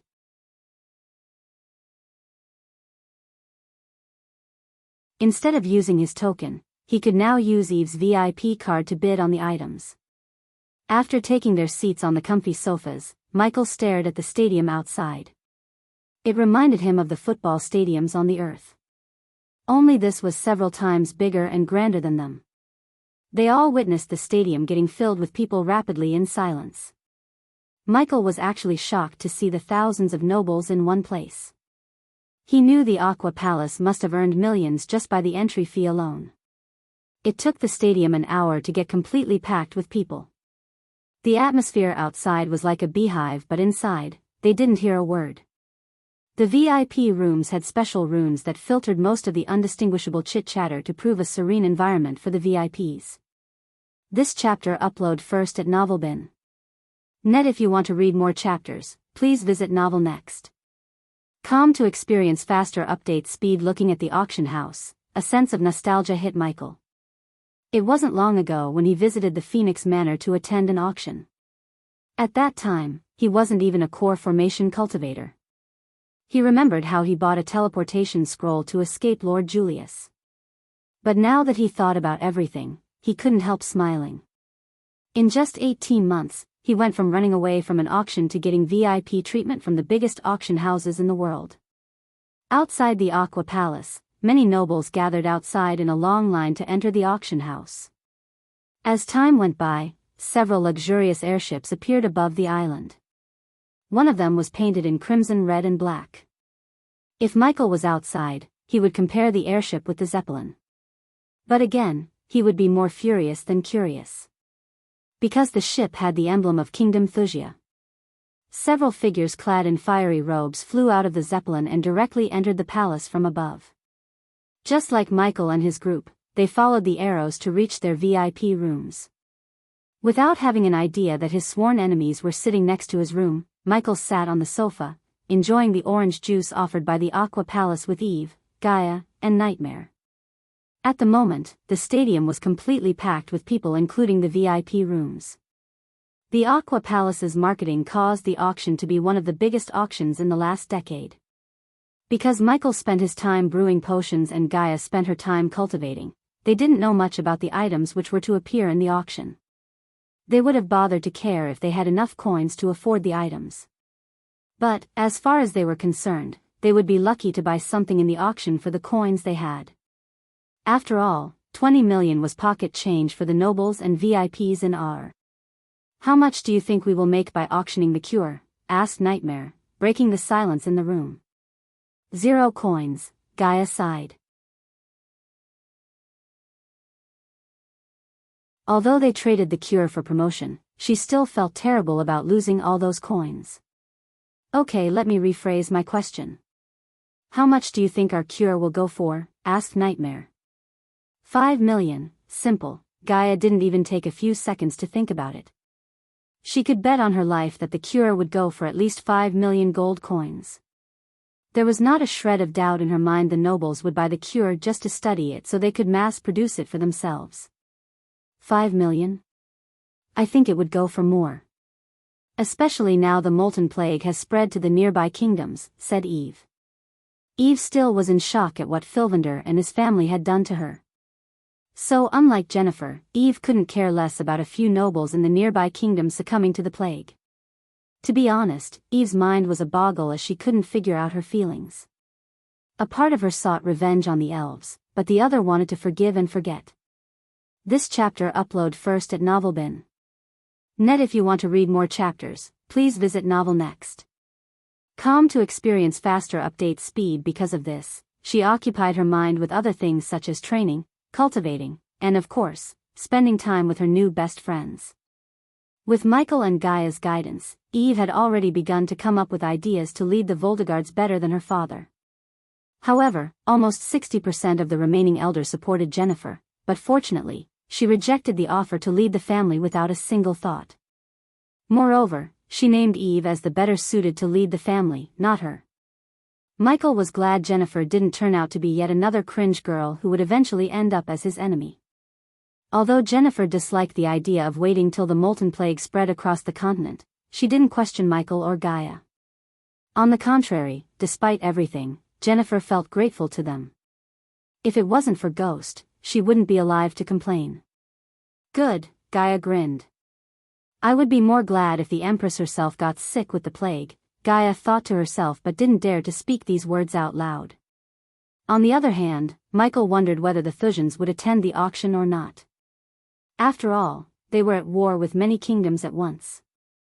To this moment, he had no idea that several elders and a minister in Thusia were sitting just next door, having quite a chat with some elders. What's taking them so long? Nightmare couldn't help asking after looking at the crowded stadium. There wasn't a single seat left empty, but still, they didn't start the auction. So Nightmare wondered what was keeping the Aqua Palace from starting the auction. He particularly looked at Eve for an answer, but she had none. But when she was about to say she didn't know the reason, they all had a thunderclap resonating throughout the arena. The entire stadium became death silent following the thunderclap. They all looked around to see what was happening. Some thought the auction was about to begin, but people like Eve who attended auctions before knew it wasn't the case. A few seconds later, a bright golden light appeared from the sky and landed right in the stadium center. The bright golden light radiated a warmth that everyone in the stadium, including Michael, felt. Because of his X-ray vision, Michael was able to see a man standing in the golden light. To Michael's surprise, the man was also a fusion stage cultivator who was just one level away from reaching the half-immortal stage. Michael slightly moved forward, focusing on the man. Whoever it was, the man loved theatrics. He could have entered the place through the VIP channel, but he chose to enter through the open space above the stadium. The man loved heroic entrances. The golden light enveloped the man for another minute or two until it gradually faded away. Only then could everyone see the man who had just arrived. "It's the Golden Prince," someone from the crowd shouted without realizing the stadium had grown silent.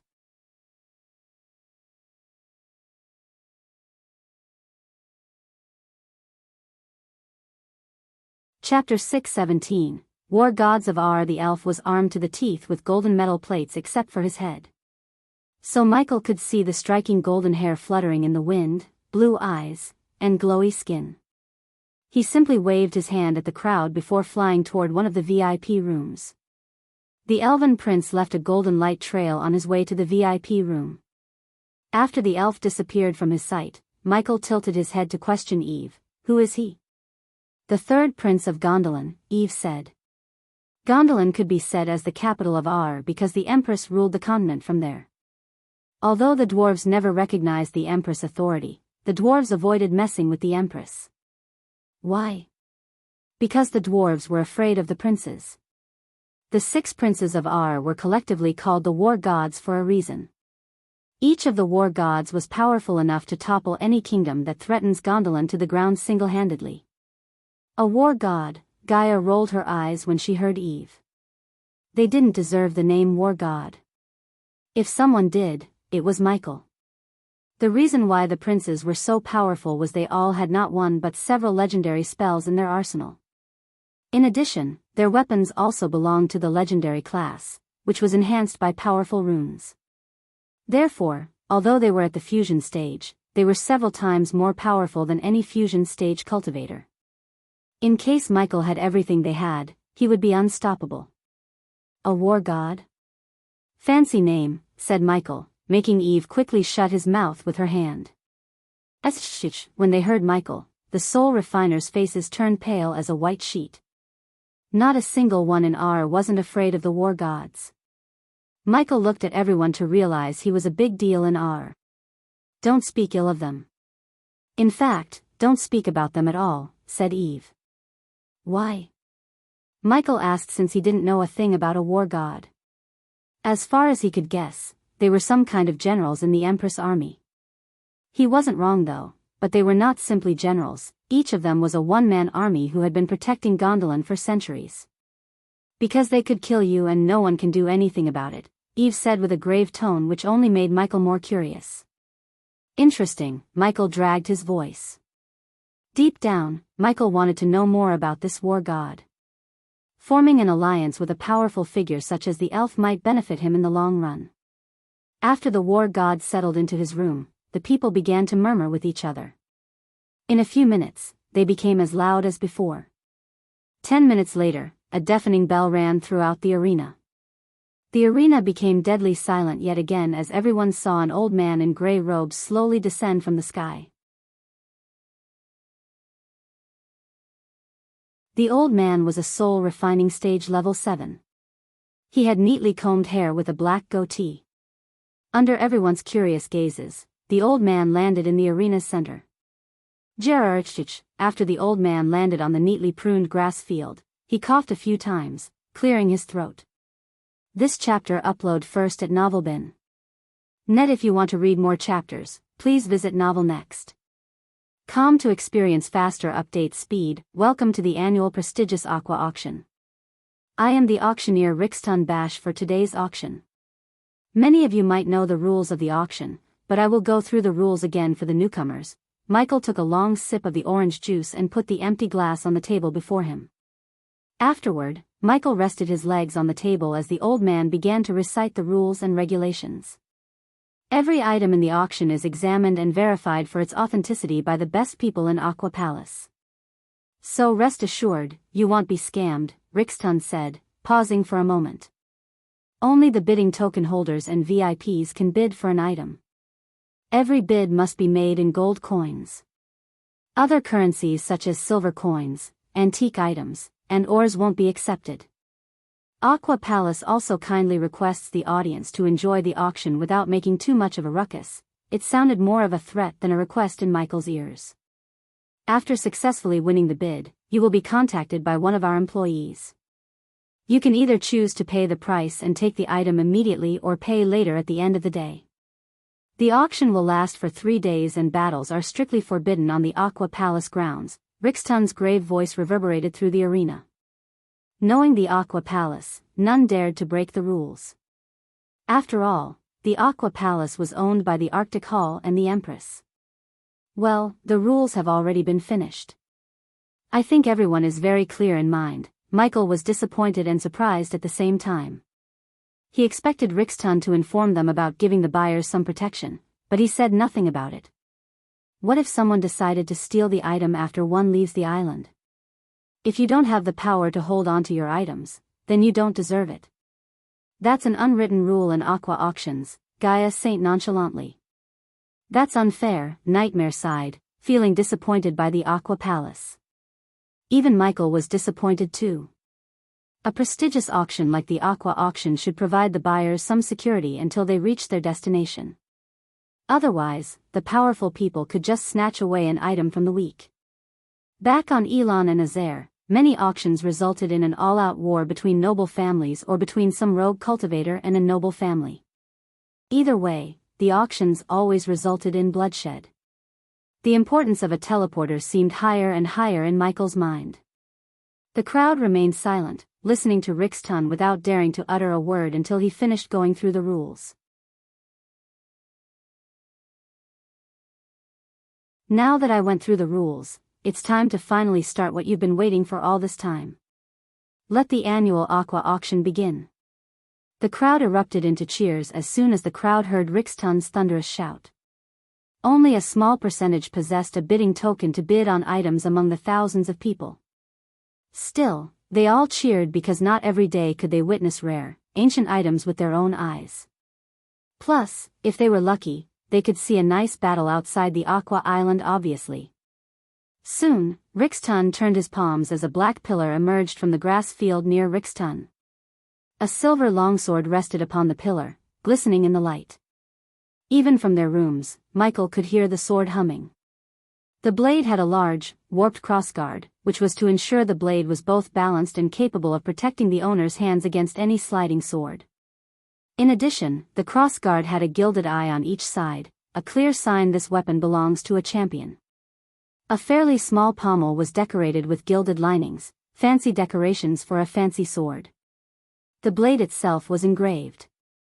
Ancient symbols were engraved on the blade, giving the blade a unique look.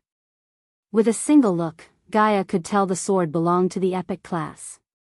To be honest, she had never expected the Aqua auction to begin with an epic class item right out of the bat. It seemed like this year's Aqua auction would be a special one. Rixton pointed at the silver sword. This is an epic class weapon. As far as our experts tested the sword, it could give the wielder a speed boost as well as create a low-pitched vibration to void off mindless beasts. To Michael, the sword sounded okay, but the others were so excited as many drooled at the sword. However, Michael had no intention of buying the sword even though he was in need of a good pair of swords. The starting bid for this sword is 1 million gold coins, Rixton said. This chapter upload first at Novelbin.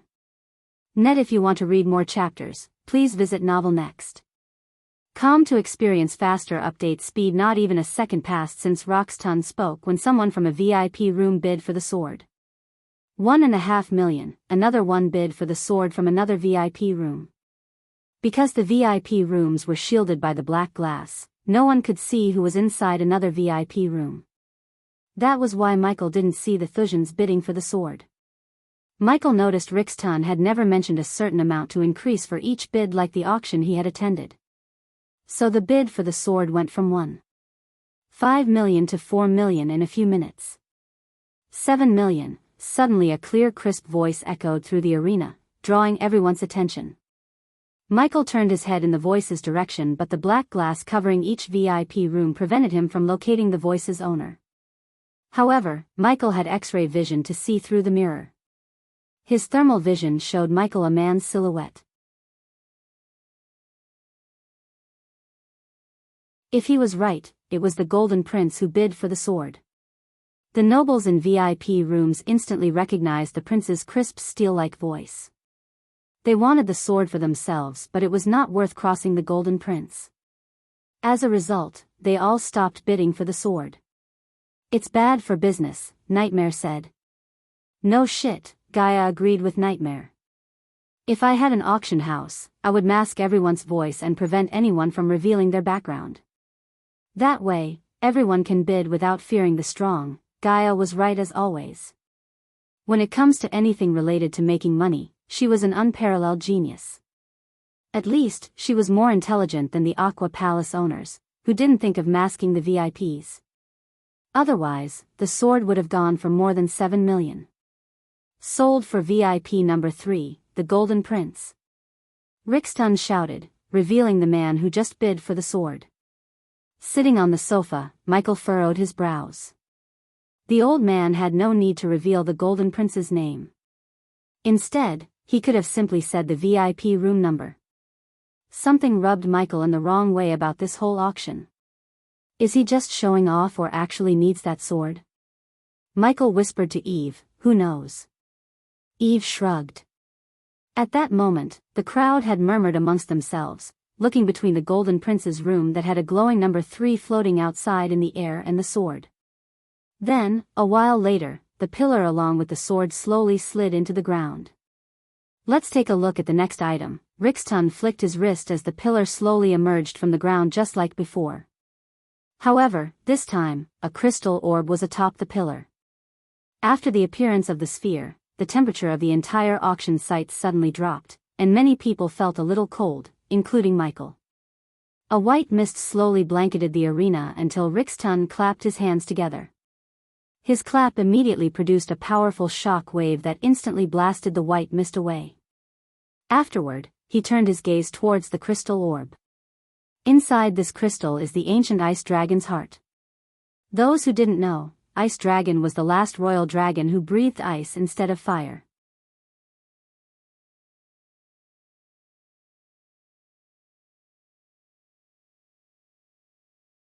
Chapter 618, The Hunt Family and the Cure. As Rixton mentioned, the heart inside the ice crystal belonged to an ice-breathing dragon that lived in the treacherous ocean. It was the last of his kind.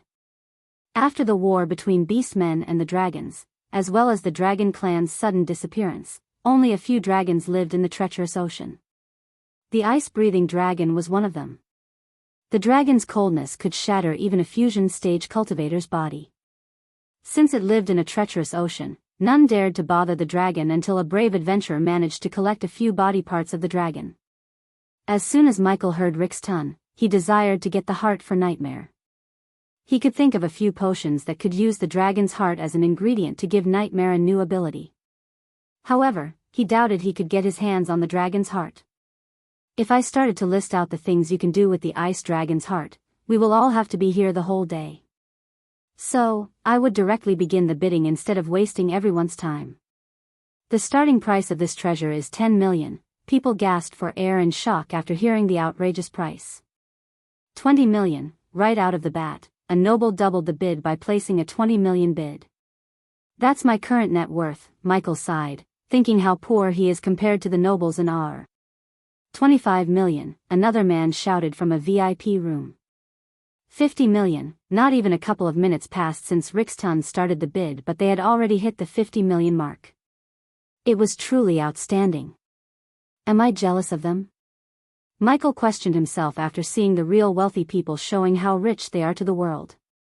Michael was taken aback by surprise.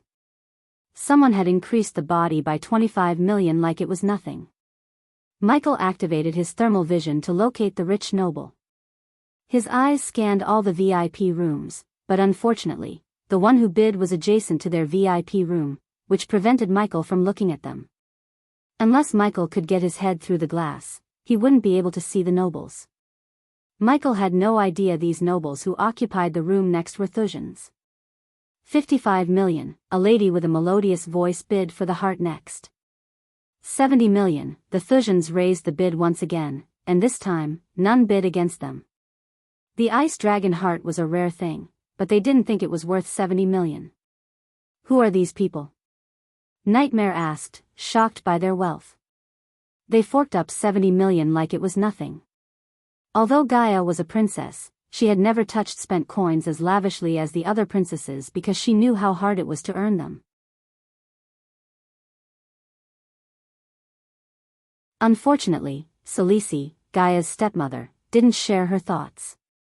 Thus, she spent the coins on all kinds of expenses, driving the kingdom to near bankruptcy. Gaia knew the value of gold coins more than anyone. So naturally, she hated the nobles for giving away 70 million, as there was no need to go that high. They could have increased the bid bit by bit and bought the dragon's heart for 60 million. Since it wasn't her coins, Gaia didn't bother to say anything. This chapter upload first at Novelbin. Net. If you want to read more chapters, please visit Novel Next. Com to experience faster update speed. Sold to VIP number 2, the Thusians. The moment Rixton uttered the word Thusians, Eve felt the temperature in the room drop by several degrees. Nightmare and Gaia immediately glared at Michael to see his eyes reddening. Not only did the veins in his eyes pop, but also the veins on his face bulged.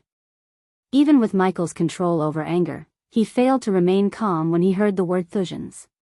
Ghost? Eve noticed the changes on his face.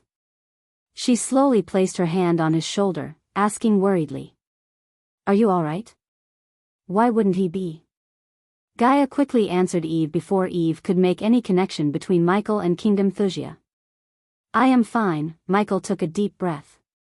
He could vividly see the images of his sanctuary burning, his elders drawing their last breath, the Thusian soldiers brutally murdering everyone he knew and beating him to death flashed. He would give anything to seek revenge against the Thusians. If it wasn't for the soul part that grew on Earth, Michael would have gone to the VIP room and started massacring them without a shred of mercy. Squeezing Michael's hand, Gaia wordlessly told him to remain calm. "I am fine. Just remembered some things that I don't want to," Michael said, taking a few deep breaths. "The next thing we will show you is a last-minute addition to the auction items. I am positive that all of you have heard about the Molten Plague. Kingdom Thera has been put on lockdown because of this plague. Although we haven't heard of anyone falling sick to the plague outside Thera, we cannot be sure. These are trying times. But if you have a loved one suffering from the Molten Plague or just want to be safe, worry not. The Aqua Palace acquired a cure for the plague." Upon hearing Rixton's words, the Golden Prince leaned forward on his sofa. "So the spies are right. Someone did come up with a cure." The Golden Prince rubbed his chin. Unlike the other VIPs, the Golden Prince didn't have any guards around him. He came here alone, seeking the truth behind the alleged cure. On the ground, Rixton flicked his wrist as a vial with glistening purple liquid emerged from the ground atop a pillar. "We have examined the potion and can say with utmost certainty that this potion not only cures the Molten Plague but prevents anyone from getting infected by the plague. This miraculous cure was brewed by the #1 alchemist in Elon, Master Ghost." As per the deal, Rixton promoted Michael on the grand stage. "Ghost?" The Golden Prince tilted his head, searching through his memories to see if he had heard such a name before. In fact, many nobles did the same, but only a few heard the name Ghost. These nobles had some connections to Azair and Elon, unlike the rest, who failed to recognize Michael. But, of course, the handful of nobles who recognized Michael included the Thusians. After all, Michael was the Thusian Alchemy Guild's leader. So naturally, they heard about Ghost even though they had never met him eye to eye. These Thusians even had the audacity to feel proud, except for a few who opposed Ghost for giving the cure to Aqua Palace instead of His Majesty Maxim Barnes. The starting bid for this potion that would change the fate of Aur is 5 million gold coins, 7 million. Michael heard a stoic voice for the first time. Michael didn't see the man, but his voice made Michael imagine a Viking with a full beard and muscular body. Because the voice was rough, thick, and heavy. 10 million. This chapter upload first at Novelbin. Net. If you want to read more chapters, please visit Novel Next. Com to experience faster update speed. Despite the bids, Eve saw no happiness in either of their faces. Yet, Eve chose not to question them as she heard about their deal with the Aqua Palace from Michael himself. No matter how much the nobles paid for the cure, Michael wouldn't get a single coin. Instead, all the coins would go to the Aqua Palace as a part of their deal. After putting the cure on the market, Gaia knew they couldn't put a 10 million price tag on the potion. Ultimately, only a small percentage in Aur could afford something priced at 10 million. So, to maximize their profits and sales, they had to come up with a lower price and wholesale the potions to each ruler in Aur. These kings and queens would then distribute the cures to their citizens. 12 million, a man raised the bid. 20 million, 22 million. Michael heard the nobles rapidly raising the price of his potion. However, he was surprised to see the Golden Prince remaining silent the entire time. He or the Thujans didn't bid because the Golden Prince knew the Aqua Palace would start distributing the potions for a much lower price, and the Thujans knew they could get the cure from the man who brewed the cure himself. So the two parties chose not to bid for the cure. The Hunt family bids 25 million. The rough voice resonated in the arena yet again. As soon as everyone heard the voice, the bidding war had just stopped. None dared to bid against the man afterward. Ar had many prominent noble families, and the Hunt family was the second most powerful family among them. This multiracial family was only second to the Gondolin royal family in terms of wealth and power. The Hunt family was known to produce prodigies, including the late Harriet Hunt. The latter shook the entire world with her heaven-defying cultivation. The Empress herself feared that Harriet might overtake her in cultivation with enough time. It was a pity that Harriet Hunt and her two sisters died in an unforeseen accident. Even after her death, many academies in Ar taught their disciples about Harriet. Moreover, the Empress erected a statue of Harriet in Gondolin's capital as a sign of respect for Harriet Hunt. However, none of them had any idea that Harriet Hunt was very much alive and living as Diana Winston in Elon. The Hunts are here, huh? Now I have a feeling we might get some entertainment after the auction, Gaia grinned. She couldn't believe they were between the Thujans and the Hunts. After noticing the silence, Rixton looked at the VIP room next to Michael's. Sold for 25 million to the Hunts, Michael paid no mind to the Hunts. As far as he was concerned, they were just another one of the powerful families in Ar. Ignoring the Hunts, Michael focused more on figuring out the most brutal way to kill the Thujans next to him. Following the cure, Rixton brought 3 more treasures one after another. These 3 treasures were respectively obtained by the Hunt family, Thujans, and the Brugo family, which hailed from the kingdom of orcs. Many nobles, like the Golden Prince, didn't bother to bid for these items because they knew these items were just a warm-up. The real treasures would only appear later in the auction. The auction lasted for 2 hours with no items that interested Michael or Eve. Eventually, Rixton took a deep breath. The first day of the auction concludes now. Please return here tomorrow morning for the second day of Aqua auction, Rixton said before ascending to the sky. Meanwhile, the crowd slowly began to disperse, including the VIPs. I hope you two don't mind staying in one room, Eve playfully winked at Gaia. All the rooms are booked. So I could only book 2. One for me and one for the 3 of you. You're tuning into the Dreamy Love Stories YouTube channel. Don't forget to subscribe and join us on this journey to catch the most captivating stories.